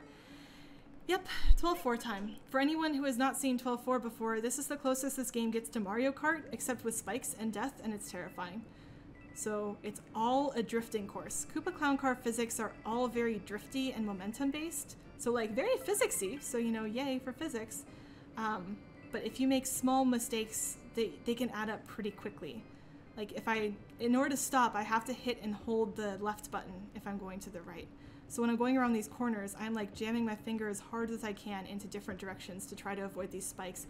That was one of the cleanest spike sections I have done in my entire life. Oh my goodness, wow. I could have gotten close. Yeah, that was really good. There it is. Look at that time save. Look at that gold split. This was definitely a gold split. Didn't die. I messed up the Bowser fight, but seriously, getting that section so cleanly is actually a really exciting moment. Like, that's probably the most exciting thing on the stream so far, and it looks boring because it doesn't look any different. It's just like, oh yeah, you got through that section, ta-da. No, oh, that part's hard. Man, now I like am tempted to go do the IL because it's like, wait, can I do that again? Have I regained my ability to do the drifting course? Thank you, Toad. Thank you for the excitement. I appreciate it. Oh boy. Okay, now I'm nervous. Like, I've been pretty chill to this point, but now it's like, oh, I really want this run to work because that 12-4 was so clean. To be fair, if I get this run, 12-4, I'm gonna lose time on basically any other time I run it because that is like unusually good. I normally don't get that, but still, it'd be nice to have that in an official run. Oh, this is one of those levels, unfortunately, though, where it's like I can lose a lot of time for small mistakes because this section I do not have anywhere close to consistent yet. And really, this chain jump section coming up is where things get really fun. I got a good first jump, though, so fingers crossed, should be clean. Yep, okay. That section is all about the little narrow hallway. Sort of after you fall down vertically through the chain chomps, that little hallway determines how this entire level goes. Because there's a chain chomp near the end of that will just eat your face off every time with greatly prejudiced chomping if you have not perfectly nailed that first section. Like, normally chain chomps are pretty easy to deal with. They're random, but they're out of the way. You can jump around them. That one chain chomp is the most judgmental chain chomp I have ever met in my entire life. That one 100% looks at how well you're speedrunning that first section, and if you don't speedrun that first section well, it's like, you don't deserve to get through this level, I'm gonna eat you. And it's very sad anytime that happens. I feel like I should name that chain chomp because it just sticks out in my memories and nightmares for how judgmental and like run ruining it is. Ah, it's such a mess. Oh, I missed my timing. No, I didn't miss my timing. No, that's okay. For this level, one of the key things is trying to time when I run to the right so I don't have to wait for these platforms. Like, you see that these platforms are just taking forever to move. If you move to the right at the right time, you can spawn them in such that they arrive right when the P-switch shows up. But I wasn't paying attention and I missed my timing window and went too early, and so now I have to wait, but that's okay. This level is all about waiting, so nothing new there. Look at how much waiting there is. Oh look, now we get to wait again. My one interaction, I got to jump on a platform. Now I'm waiting for this. Like, this is one of those testing your patience levels. Like, do you have patience? Yes, okay, you can beat this level. Do you not have patience? No? Alright, good luck. There is an IL strat for it that Pelongsi's gotten where you skip this second section. So you would skip this second muncher here by doing, I think, 2 P-switch jumps? 1 P-switch jump? I think it's 2 at the left side of the stage and going up and around, but that is not something that I have learned to do yet, and definitely not something I would put into a run until I get pretty good at it, because I think it wastes a decent amount of time if you don't get it. Because if you miss that P-switch, you can't move forward. It is just 1. Ooh, that makes it more enticing. I could look at that. It was a tight P-switch jump though, right? It wasn't an easy one if I remember correctly. Oh, okay. Backup time. I was supposed to have jumped off of one of those platforms, but as was probably pretty apparent, I did not jump. And so now we're doing backups. But now we're back on track. This level is like a nice short one, but it still makes me nervous because I am not super consistent at the front of this, like the starting part of this level. And it's not one that I usually die on, so I don't practice it all that much, but it always makes me a little nervous just because it's like I could die on it. To be fair, every level in this game is a could die on it level. Yeah, the timing is tight at the beginning? Okay, I thought so. I'm currently going through, for anyone who's not following my YouTube channel, I'm going through all the ILs in order right now. I've gotten through Worlds 1 through 4. I have recordings for the vast majority of 5 through 8, so it's going to be a little while before I ever try to challenge that particular IL, but one day it'll be on the list. One of my goals for this year was to do every single IL. It's now getting pretty late, and with, you know, a couple stressful, rough weeks, that's looking not so good. So I might give myself an extension into next year to keep working on it, but I do at some point want to have a time for every IL in this game. Like, either the record or like a close challenger to it. not something I'm completely doing right now. The other thing that's slowing that down is I keep redoing the levels because it's like, but I want the nice version of this level. So I've already recorded most of 5 through 8 anyway as ILs, but now it's like, but I want the capture card version. I want this to be shinier. I like definitely judge myself on my own video quality sometimes, and it's like, what can I do better? What can I do this? How can I make it look all shiny and professional? Like, that's one of the reasons. Well, actually, the reason I have a logo for my channel isn't because of professionalism. It was, hey, I want to work with my friend on something because my friend is awesome and super talented. What can I ask her to work with me on that I would actually reasonably use? And that was why I have like a fancy logo for this, like my Twitch and my YouTube channel, even though like there's no real need to have a fancy logo. It's just I really wanted to work with my friend because she's awesome, and this was something I could use. So I was pretty excited about that. Like the weeks I was working with her, and like we'd go back and forth on ideas, and she'd show me what she was working on, were super exciting. Like, it's so cool to have something, like, commissions are amazing. If you never had something made specifically for you, it's like mind-blowing, because it's like, this is so perfect. Like, I don't know if it's a great thing that everyone likes, but I think it's cool, and it makes me smile every time I see it, because my friend worked on it, and it looks awesome. So you know what? Sometimes that's what matters. Oh, I need this power-up. Let me get this power-up here. This is one of the other propeller levels that just sort of exists. This one, I think, has more propeller tech than sort of 8.1, although obviously 4.3 is like the main propeller level in the game. And though I was looking at, when I rebit, man, all my words are falling in circles right now.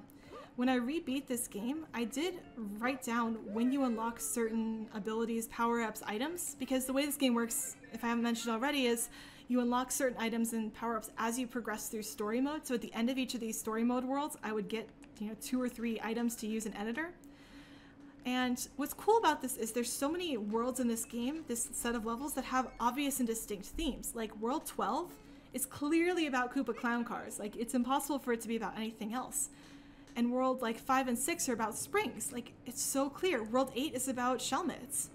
They just have these really cool cohesive sets of levels to show off mechanics.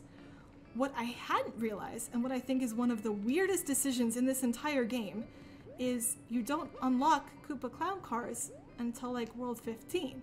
Like, for some reason, they made an entire world about Koopa Clown Cars, and at the end of the Koopa Clown Car world, you unlock Shelmets or something stupid. Like, you don't unlock Koopa Clown Cars. And I cannot for the life of me figure out why they made that design decision. Like, why would you not put them immediately after the world where you spent literally 4 levels telling people how to use them? I am so confused about that decision. Like, there's other decisions in this game that are also a mess, like not being able to get to online play, not being able to share levels online as easily as previous games, but dude, that one. That may have been an early split. I'm not sure I super nailed the timing on my split there, but so I don't know if the gold is honest, but timing-wise, we still saved some time, so things are going pretty darn well. Gonna make sure I get water. Yay! I really should set up just an automatic water reminder. I'm also gonna see if I can turn off notifications on my phone. I apologize that those have been going off during stream. It hasn't been an issue up until now, so I didn't think to try it out.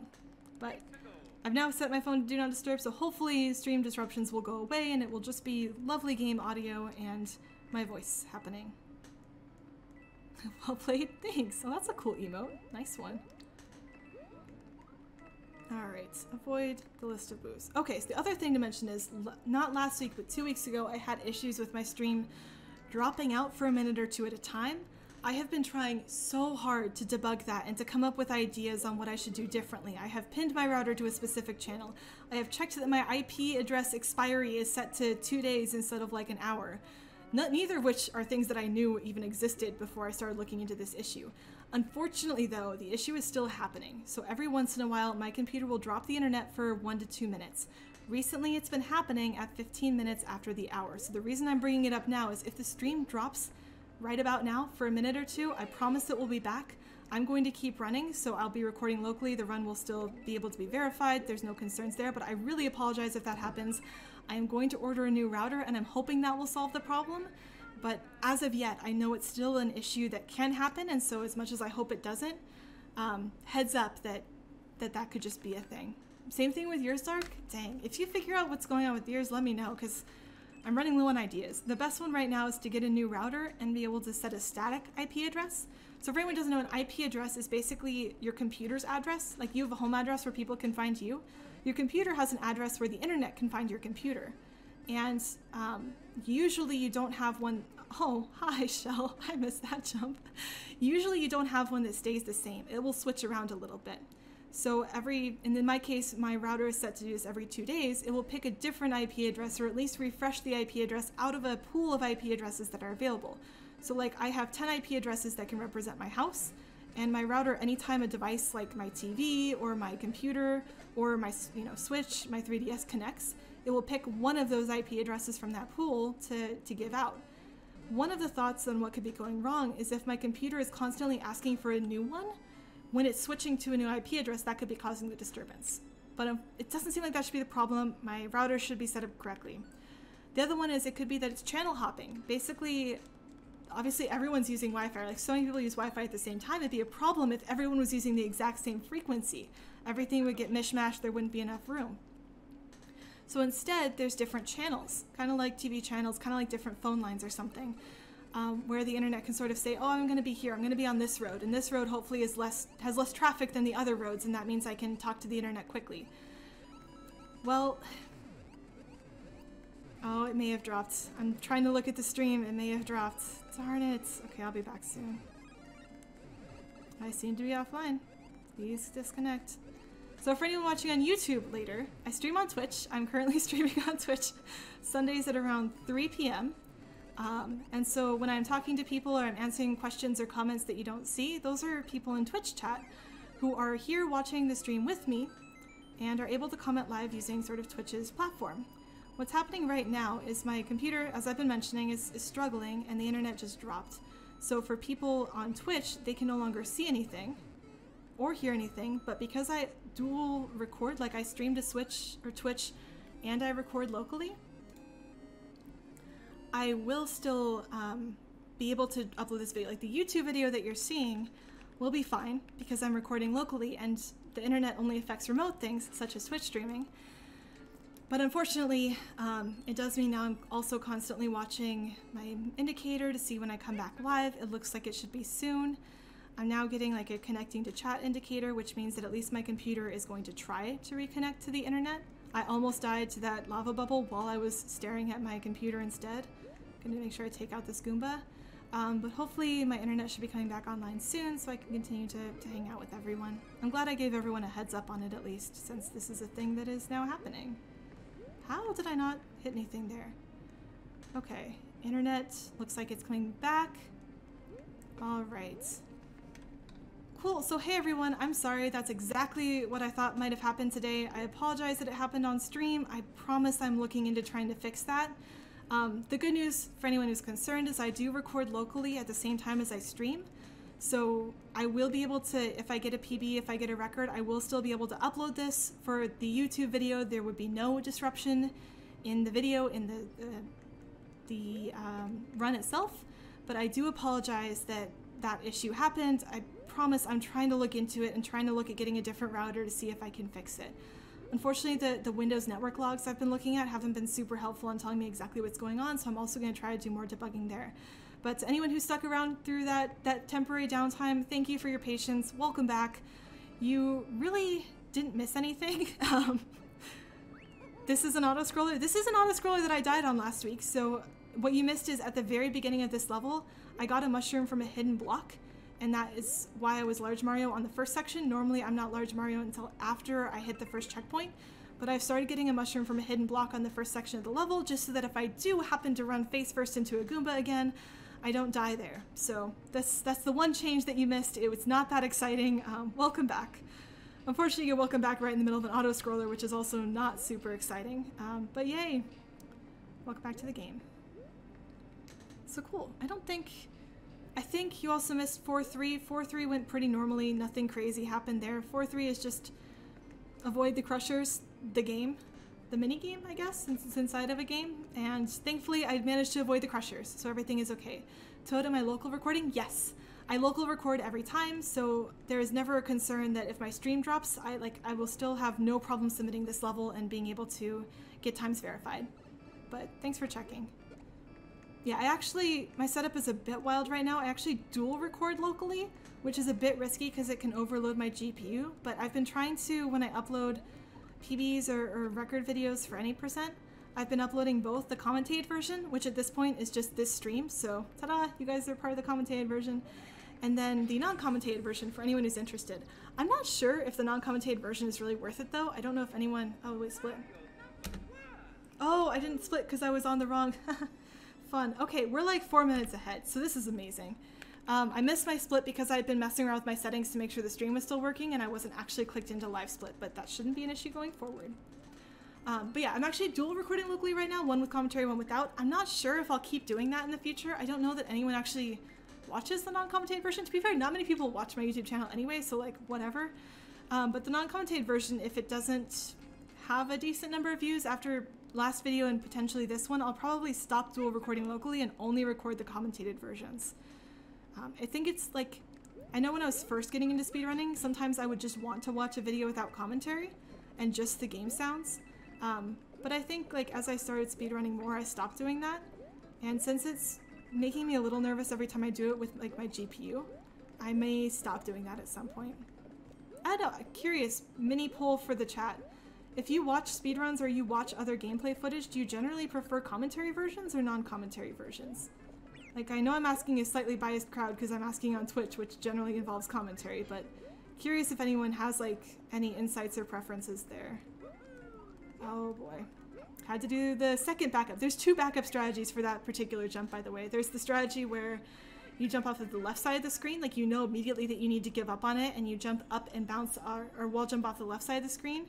And then there's the backup strategy, which I just did, which is if you think you can make it to the right but you barely miss it, you do have a little bit of time to wall jump off of that right side, make it back to the left side, and then back onto the platform. So it's the slower of the 2 backup strategies, but thank goodness it's something you can do on that level because that ending is super tense and that is not a super slow level. So it's one of those things where you really don't want to mess up the ending because it's a long time loss. You don't care personally about commentary versus not? All right, good to know.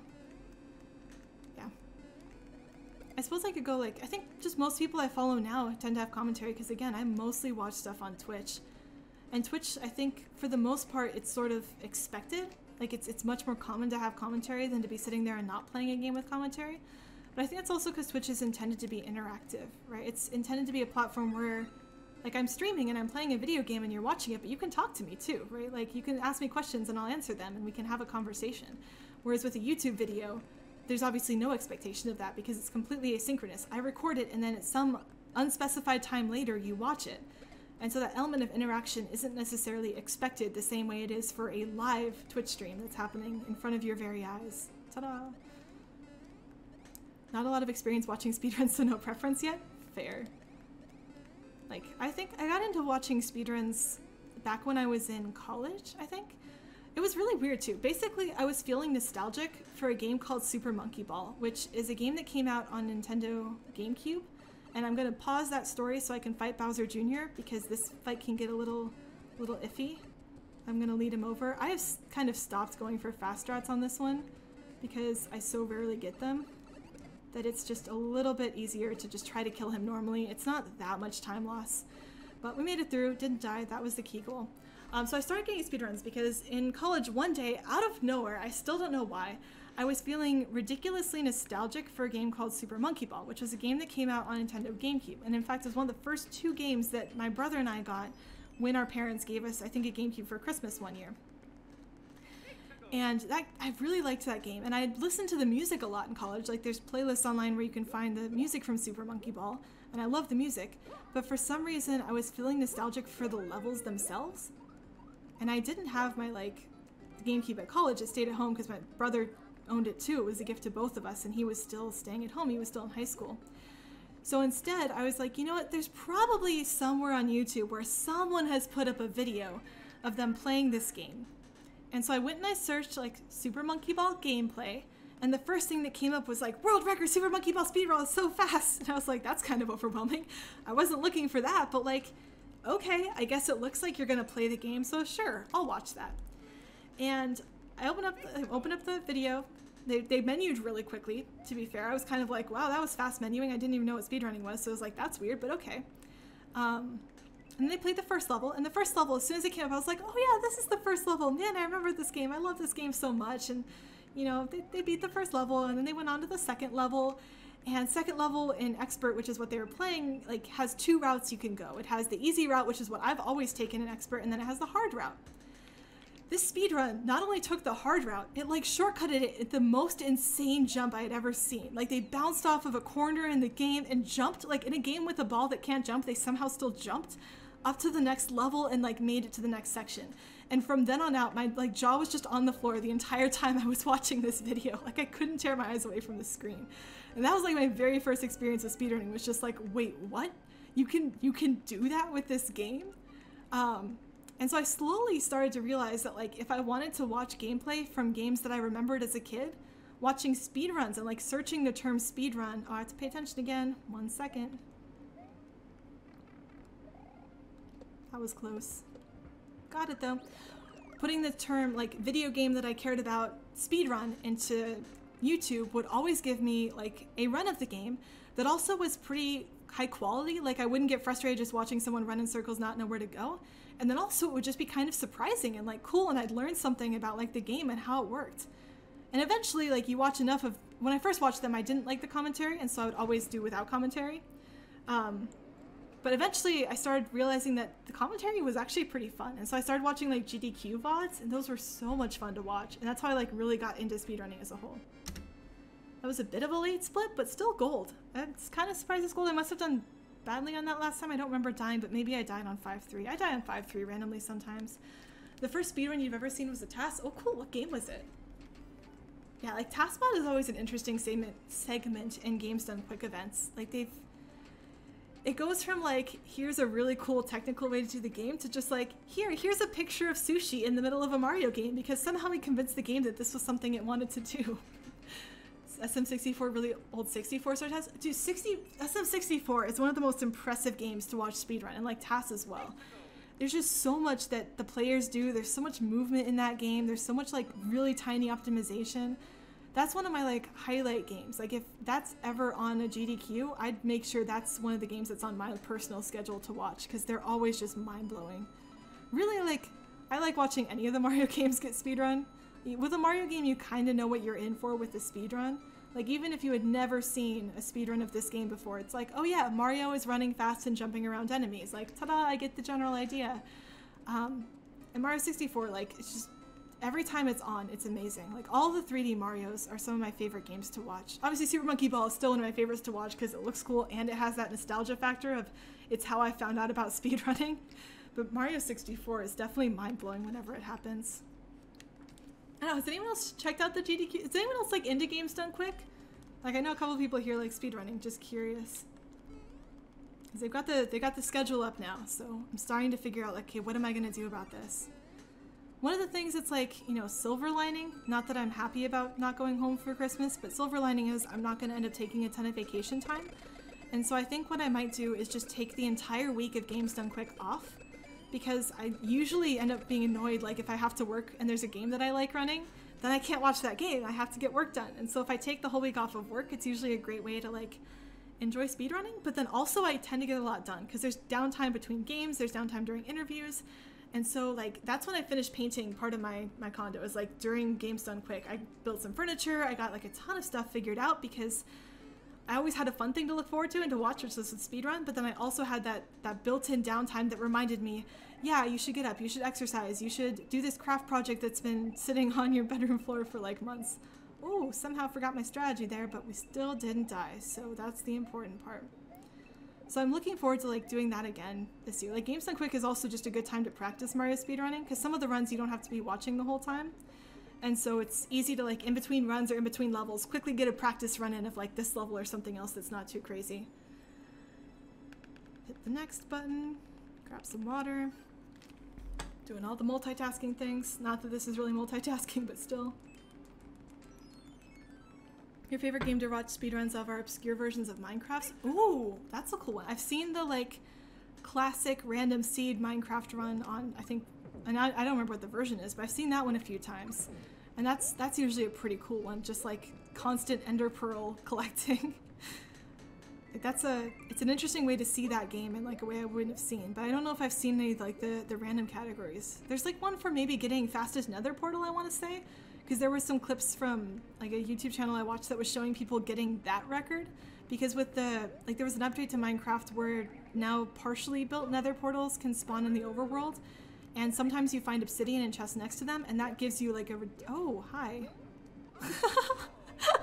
Thanks, wall jump. I had no idea how to back that one up. I should have done something way different there. Oh well, we'll try this again. That was entertaining enough that I'm not even mad about that right now. But yeah, there's probably a lot of crazy categories on Minecraft. Like I'm sure there's one for like all achievements and everything. Yeah, Minecraft is a cool game. It's amazing how cool and how like long-lived that game has been for like how small of a team started it. Okay, now I like need to pay attention to these wall jumps.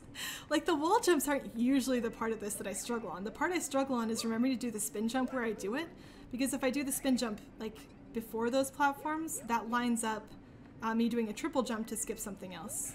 But oh well, we're making progress now. Whee! I like that Mario's always enthusiastic about the speedrun. 16-4, yeah, Palunxi, sorry. Saw that a little bit late, but yes, this level exists.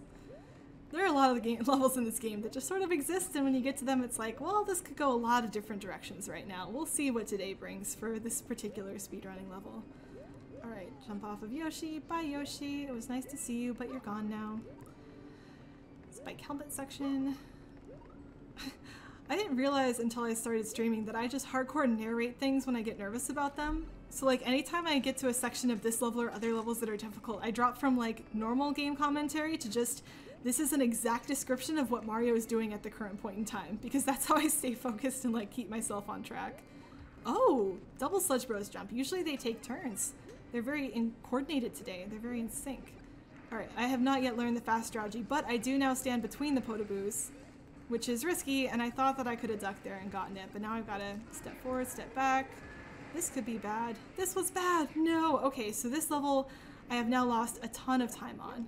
Unfortunately, you do need a fire flower for this if you don't know the fast strategy and you don't have a shellmet anyway. Oh great, and now I'm about to lose my shellmet again just because patterns. But there is a backup fire flower and a backup shellmet in this level, so if you do lose them, the level's not over, but it's a ton of slowdown, unfortunately. So if you look at the splits right now, I lost like a minute. And that was likely mostly this level, between that death and having to get the backup fire flower, so unfortunate, but we're still pretty much cruising. We're doing pretty darn good on time, so I will take that any day of the week. Although especially on Sundays, because that's the only day I actually stream. Goals. Taking a week off of gaming is goals. Yeah, I mean, I'm super lucky that I loved computer science, and tech is pretty nice. Like, tech is a pretty good place to work. Get a decent amount of time off, decent schedule flexibility, pretty good job security during a pandemic because I can work from home. Yeah, it works out really well that something that I like that much is something that also pays well and has lots of other perks and things like that, because tech companies constantly are competing against each other to keep people. It always is nice for the people then when that's something that's happening. Okay, spikes. Spinies, let's go. Didn't even have to do the backup strat today. I think last week I had to do a backup strat off of a wall there. Last week I spent like 4 different tries trying to get this mini jump to get the spring. So we just saved like 30 seconds on last week from that alone. But yeah, okay, triple jump. See, now I'm just straight up narrating again because it's like, really don't want to die on this. I mainly run getting to the closest border and die. Oh, that's cool. That's a fun one. That depends very heavily on random seeding. Like, are you trying to die because you're trying to like jump off of a cliff that's tall enough? Like if a ravine spawns, does that like give you the world record? Dang. There's a YouTube channel that I follow that does like clip compilations for Minecraft, and there are some really crazy funny things that happen in that game. Like, between all the glitches, just like all the stuff players do, it's a wild game. Like, it's such an open, creative game that it has so much entertaining content that just exists as a result. But one of the like classic things on that channel is people looking at Twitch chat and not noticing that there's a giant ravine in front of them and running just straight off the side of the screen to their death. And then of course the channel focuses on their dramatic reaction to it, but that's just a staple of Minecraft clips from what I can tell, is people not seeing an edge and just running straight off of it and losing their world if they're in hardcore, or at the very least losing a bunch of stuff. The other one that's a staple, oh, okay, we're gonna have to do the backup strat that I never practice, so this is also gonna be a time loss, but I do not trust doing the bomb strat on anything but a consistent setup. Actually, that setup probably would have worked, but we're taking the safe strategy anyway. So this is a strategy that you've probably never seen me do. Why am I not getting up? Let's do this again. Clearly I never do, but this is a strategy that you've probably never seen me do, but it is safer than the bomb because you do not die instantly if you mess it up. So normally there's these blocks here, I take a bomb and I blow up the blocks with the bomb, which lets me skip getting this spiky shelmet, but you can just go to the right, get a spiky shelmet, and use that to destroy the blocks instead. And then there's takes out the entire risk of dying to mistiming the bomb. So if you're getting started with this game or you're interested in running it, you can completely use this strat. It's way safer. It doesn't lose too much time. The bomb is faster and I can usually get it, so I go for it, but if I don't have a good setup, then probably not a good idea, so I'll skip that.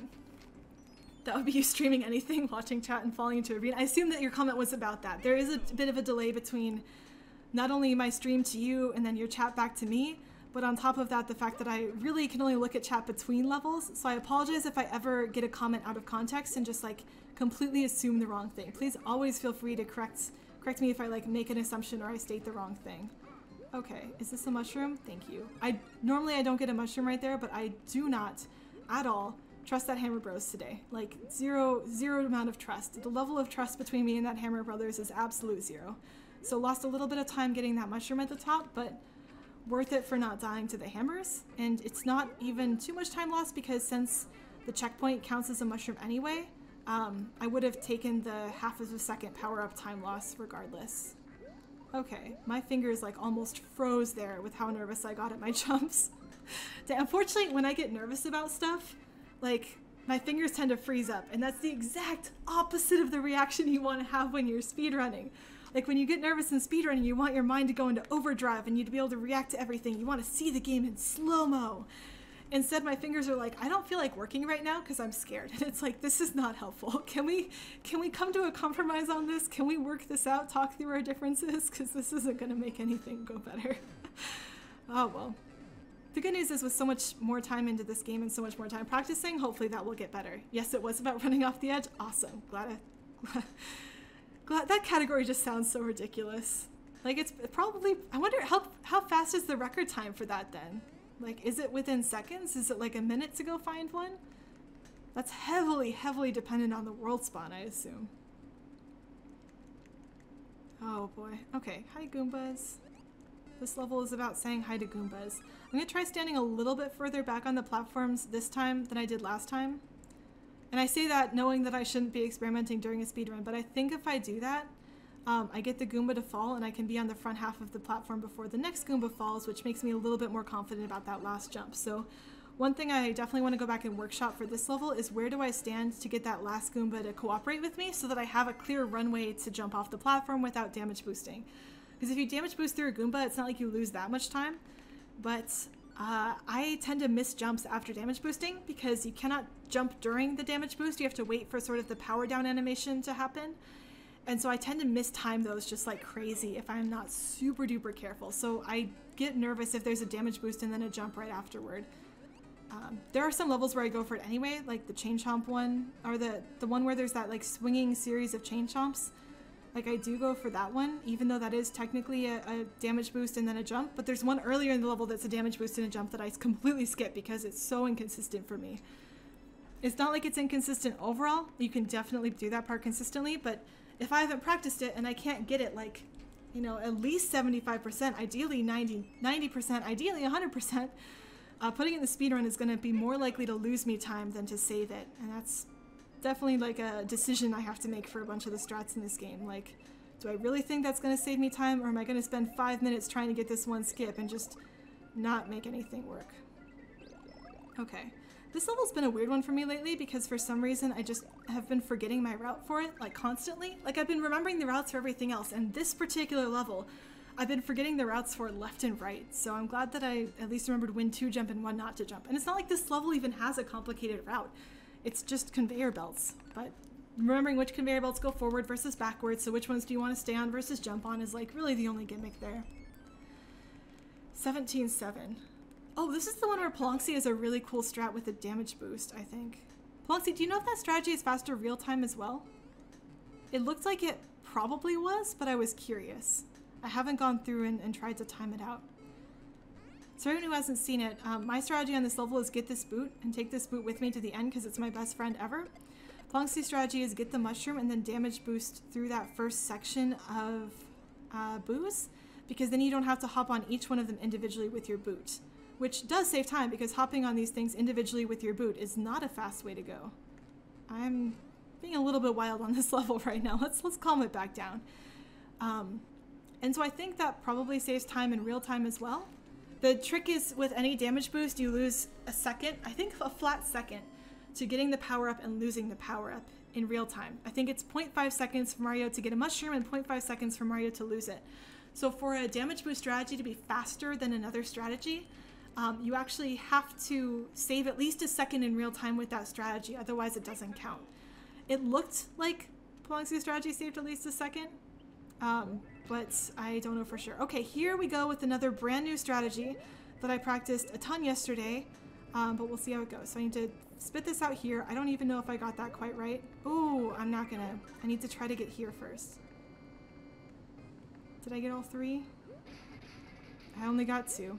I was hoping. So the key... No, I don't want you again, Yoshi. The tricky part about this one is you have to fire off 3 fireballs from a specific spot, and then you have to run really fast to the right in order to trigger the final Bob-omb to spawn in time for it to get blown up too. So now I'm going to back up to a slower strategy where I blow up this bottom row with this flame, which is really the more intended strategy, and then go that way. But this one is slower because now I have to wait for this fire bar. I've got to wait for just like everything, but it does help. So I'll keep practicing that one. Hopefully next week I'll be able to show it to you guys again. Dang it! Second row is recapture Yoshi. I had practiced that. Oh.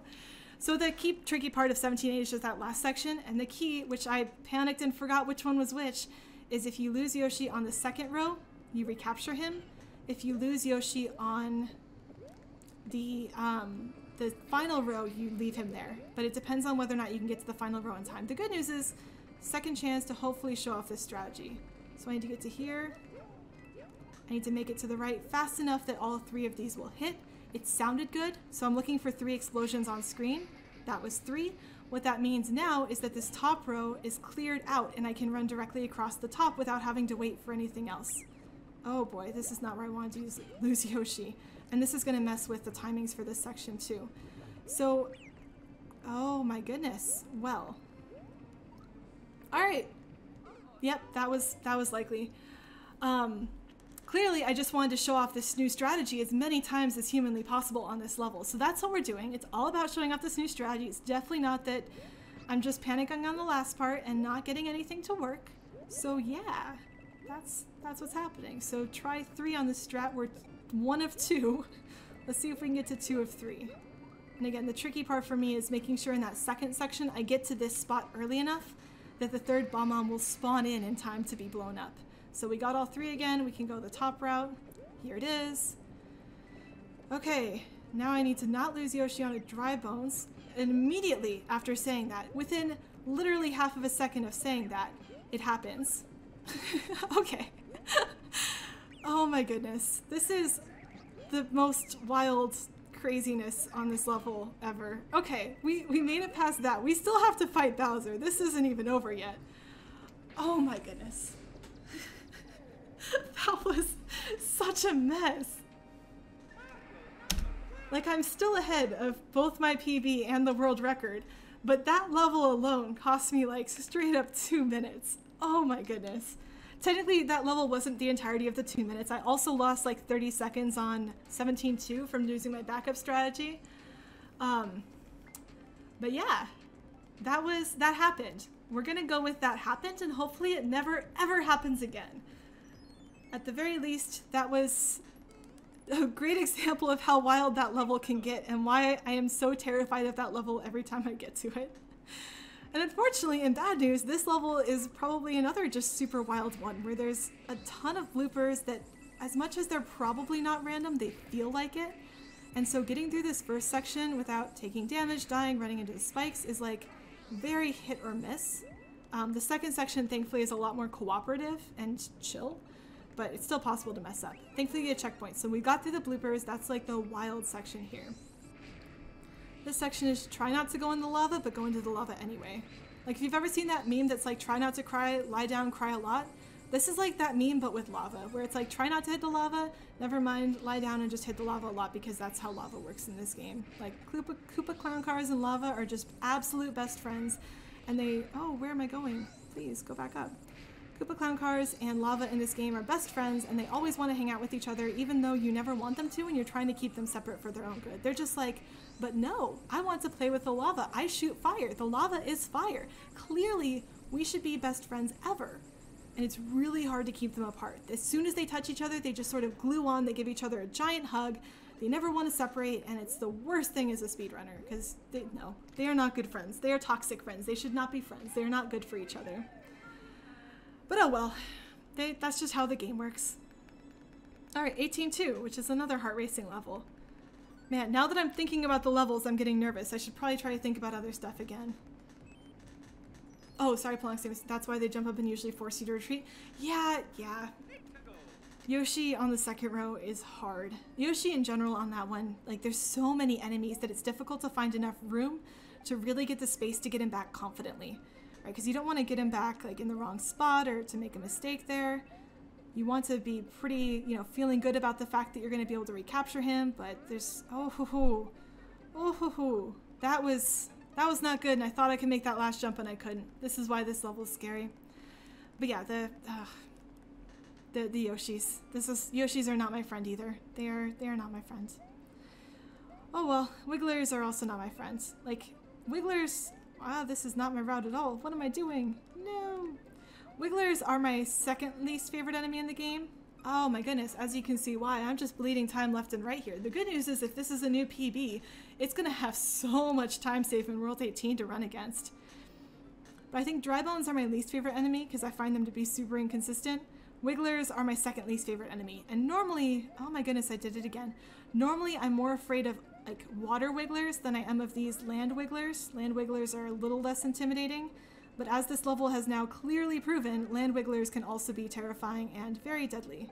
So we're past that level, which is good. Hey Pog, F. Yes, F in chat for a minute of time there. It's going to be sad. But that's going to make things exciting. So feel free to get your guesses in now on whether or not I'm actually still ahead of my PB. I think I'm still ahead of my PB. I still have a decent chance of sub 2. But that really hurts our chance of getting the world record. I don't know, I don't remember off the top of my head how clean, that was a weird way to pronounce clean, how clean the world record is for World 18, but yeah, feel free to make a guess or two. Oh, I could die here too. This is now gonna throw off every cycle for this room because I had a super late pipe spawn. So unfortunately when things come out of pipes is RNG, and so that was one of the latest possible times I could get for that, the Goomba and the boot spawning out of the pipe. And so that's not something that almost ever happens, and so clearly it was something that I didn't have a ton of practice for. And if you have to wait too long, you lose the cycle on the fire jets to the right of that room, and that can mess with just everything in the level, so, or at least everything in that first room. So unfortunately lost time there, mostly due to RNG, partially due to not having a great backup. But as long as we keep going on this level should be okay. I think my PB, I think, dies in this level and so has to redo this section. So fingers crossed. If I just don't die on this part, I think we're still saving time on my PB at least. Again, world record is a completely different run, so that was looking good, but it's now looking much less good. Oh, I need to stop talking about the times because now I'm just talking about the times and I'm panicking about times, and I need to not think about the time. I need to think about the level and my execution of this level. So now I need to think about jumping. Jumping is super important. It turns out jumping is a really important part of like Mario games in general, and if you do jumping right, Mario games are easy. And if you do jumping wrong, Mario games are hard. This has been Fun Facts About Mario with Charbunny. I couldn't do the closing without laughing. I can't keep a straight face. I've got the world's worst poker face. There's, zero chance. Like when I do two truths and a lie as like a tiebreaker, or not tiebreaker, an icebreaker game with like coworkers or with other people, I try to turn my camera off because the chance of me giving away which one is the truth and which one is a lie via camera alone is like way too high. But the good news is we got through 18.3 really cleanly. So that was in my PB one where I messed up pretty badly, and that's closer to how the level looks. Or I guess not super cleanly because the beginning was a mess, but I didn't die, and then I didn't have to do backup small Mario strats for the conveyor room, the lava lift room. I also, I think, died here in my PB, so yeah. My PB, like I said, was mostly a no reset run. It was not a super quality run of the game, I'll say. Like, it was not a one I was like, yes, I did so well today. It was, all right, I did well enough that I can show how much load times make a difference in this game. Oh, Bowser is being a jerk. So we have a slow Bowser fight where we actually have to use fireballs to kill him. This Bowser fight, I think I mentioned it before, but you want to get him to the middle and use the center blocks to have him like smush through the center blocks and fall off screen for the first fight. It's technically faster to kill him with fire, but it's inconsistently faster, so it's usually better to get him to aim for that. But if he doesn't do that and he doesn't cooperate, then you have to kill him with fireballs. Thankfully he's a small Bowser and doesn't take too many fireballs to kill. This is larger Bowser. He takes a lot more fireballs, but thankfully because he's so tall, his fireballs, if you're standing close enough to him, go over your head, and so if you get just the right distance, you can hyper spam fireballs into his face and he will never hit you with a fireball in return. Getting that distance takes some practice, but it's not terribly bad. Like, that's not one of the harder tricks in this run. That's a reasonably okay one to get. All right, need to get some water. I can feel my voice starting to get mad at me. Like, I don't know if there's a noticeable difference on the stream as to how my voice sounds as I go through the game, but it starts to feel different in my head when I'm, you know, into the second hour of a run. Oh, I don't want to get hit by the shell here. This level suddenly got interesting. Like, I can hear my voice feeling different by the time hour 2 runs around. But since I've been remembering to drink water better, that's been less of an issue, which is good, because it would be really sad to like lose my voice just because I was having fun streaming with everyone. All right. Now here's where I practice that whole deep breathing thing. Take a nice deep breath. Everyone feel free to take one with me. So breathe in and breathe out. Hopefully that breathing didn't sound super stupid on stream, but basically 18.6, 18.7, 18.8 are sort of what I call the final boss of the game. These ones are for me where I feel like I'm actually at the very end of this game. Everything comes down to this. And 18.5, like you could say, oh yeah, that's also near the end of the game, but 18.5 usually isn't one where there's anything wrong. These are the ones where I mess up, and so I get nervous watching them. So I'm going to go quiet as I try to nail this section.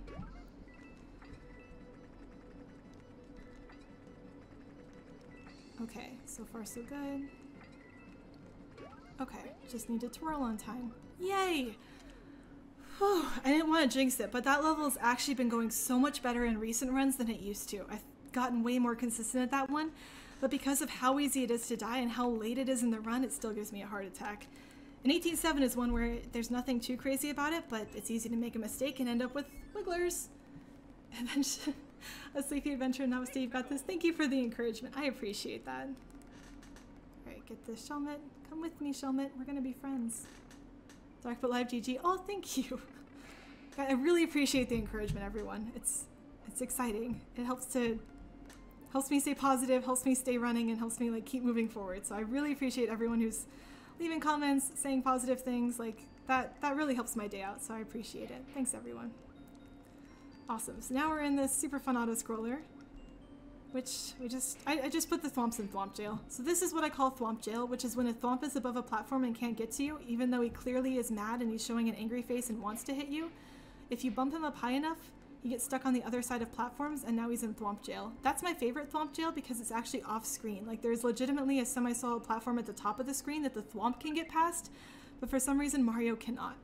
Like, I have tried before going through this water level and skipping it by going along the top of the screen, like just in the empty space above the level, but the level doesn't let you do that, sadly. Like, the thwomps can go up there, but you're banned. You're banned from doing that. You have to stay down here in the exciting / crazy part of the level. I almost just died because I didn't realize that my Shelmet got taken away from me, and I was not holding the, oh, I went to the wrong side. We might get angry wigglers. We did not get angry wigglers, yes. So the way that swimming mechanics work in this theme, by the way, for anyone who hasn't seen them, is normal Mario swimming is still in place. So right now when I'm not holding anything, I have to constantly tap the A button to keep Mario from drowning.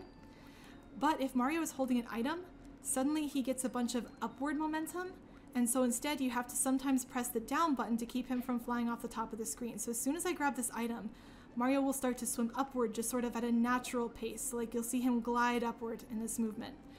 And so what I was doing is I was hanging out near the bottom of the screen and pressing down, but as soon as I lost my held item, Mario started to go down naturally, and I legitimately came super duper close to falling off of the bottom of the screen, which would be one of the saddest possible ways to die on this auto-scroller, and probably one of the saddest possible ways to die in this game, because this level's so late and this is such a long auto-scroller that losing time here would be just ridiculously sad. Like, this is not where you want to lose time. But thankfully, didn't die. Only had a minor heart attack. Heart is still working. I'm checking. Yep, pulse is still going. Fingers are not blue. Everything's looking good. Thanks, Pelaxi. So this is the final level. For anyone who's new, this is the final level in the run. It is about 3 minutes long if I do it correctly. So I am really close to being able to beat the world record for this. I am on pace to be able to do that, I think, but it's going to be a really tight run. So I need to do my absolute best to stay focused and to not make any major mistakes as we're running through this level.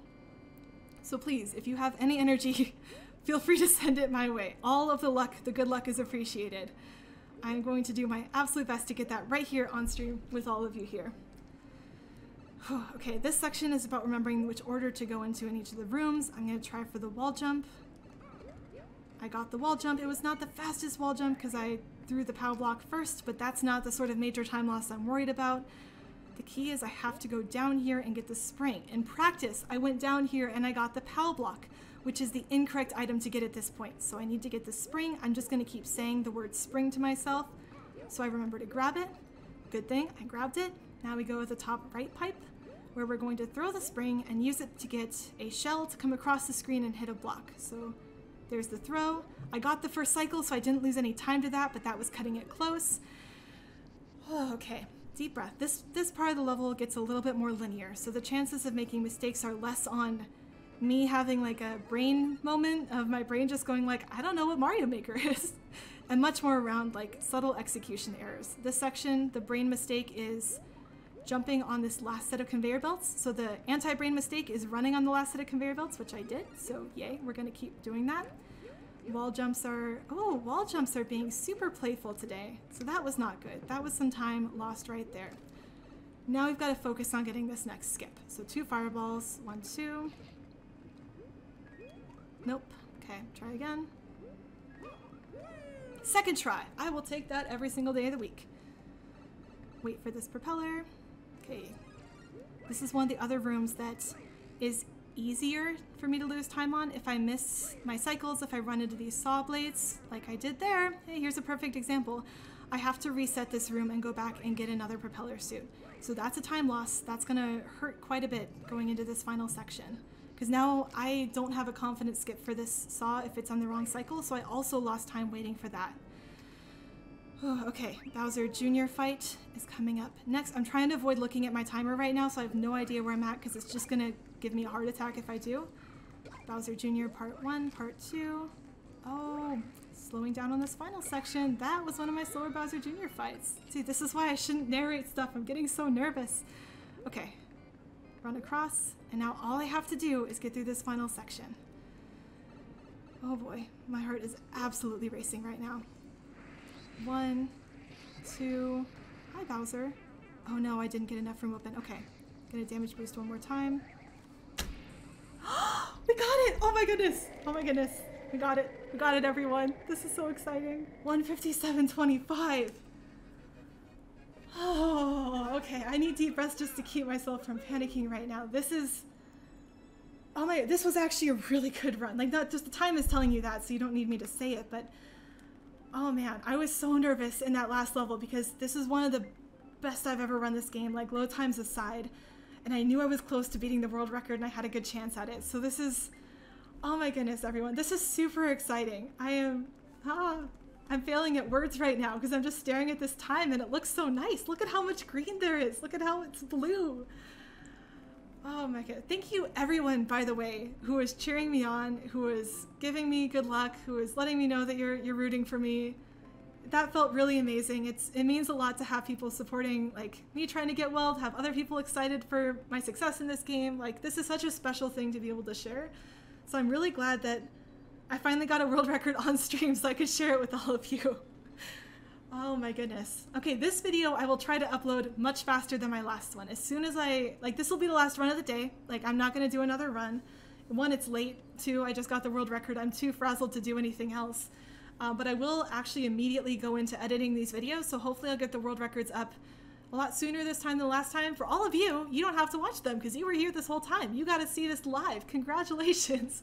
But I will try to get it to YouTube quickly so that it can be verified and it'll go up on the leaderboards. Wow, you guys, thank you so much for all the support. Like, I'm reading through all the GGs and the ahs and the hearts and everything, and oh, it means a lot. This is awesome. This is a really cool moment to share with everyone. Like, I have been thinking about running this game for years, but this was the year that I finally actually did it. And to be able to get the record, to be able to do well in any percent, to have people who are excited to help me out with this, like it's been amazing. This has been a pretty awesome experience. So I've been really excited. Like, hearts to everyone back. Wait, I don't have to hold my game right now. I can do a heart back. Where's chat? Heart. There you go. That also serves as your timer on how bad the stream delay is. So feel free. Aha, no, me. Oh yeah, Poloxy, for anyone who doesn't know, is the moderator for this game on the speedrun leaderboard. So Poloxy has the privilege to get to watch any video I put up twice, because he's usually here in the stream, which is awesome. Poloxy, thank you for being here along with everyone else to cheer me on. But then also he has to go watch it a second time once I upload the video to make sure that it is in fact a valid run and that I can legitimately get the record time. So thank you so much. Let me just go through again. Like, Darkfoot Live, Toad, Sleepy Adventure, Plonksy, East, like, thank you everyone so much for being here today, for cheering me on. Like, this game is one of those things where it's so easy to get nervous. It's so easy to get into my own head, to make mistakes, to overthink things. And to have people here, like, to talk with, to sort of take my mind off of what I've been doing wrong, to help me feel encouraged when I make mistakes, like, it means so much. So, yeah. I'm gonna let the credits roll out because I like to have the full credits on the YouTube video. Please don't feel like you have to stay for just the credits. Like, all I'm going to be doing for the rest of the stream is wait for the credits to finish and then we'll wrap this up. But yeah, wow, today has been a very, very good day. This is now probably the best day I've had this month, if not like one of the best days this year. So, like, normally working on YouTube videos is not my favorite thing, but like, I'm already excited. Like, I already want to open up my video editor and put this video in and be like, let's go, let's get this figured out, let's get this moving. And thanks to everyone as well for staying with me through the stream issues with the downtime in the middle of it. Appreciate anyone who is patient enough to wait for that to finish and to come back and keep watching. I promise I'm going to try to figure out what is going on and try to get that solved so that hopefully the next time I stream it doesn't happen ever again. Never again. No more of that problem. But I'll do some more investigation there. And here we get to see Mario reaching the castle after all of his hard adventures and multiple deaths and lots of crazy mistakes, but also, you know, a lot of decent levels. I'll go back through and I'll analyze this run, count up the deaths, but this was, I think, relatively low death overall. Like, I'm guessing between 10 and 15 deaths if I'm guessing off the top of my head. There were definitely levels where I died multiple times, so those ones, you know, got stuck on. 16.4 was rough this time. I'm blanking on which other, oh, the one with the Yoshi and the Hammer Bros at the end was an absolute mess. But yeah, overall this went really well. So I'm gonna stop the stream for today on a very, very happy note. Thanks again to everyone who was here to celebrate with me and to support me. Hopefully, I'll still be streaming. I'm not done. I'm not giving up on the game just because I have the records. I'm going to keep trying to get better because I know there's ways I can get better at this game. So I'll be back again next week, but hope everyone has an awesome week. I'll see you again on Sunday. Bye.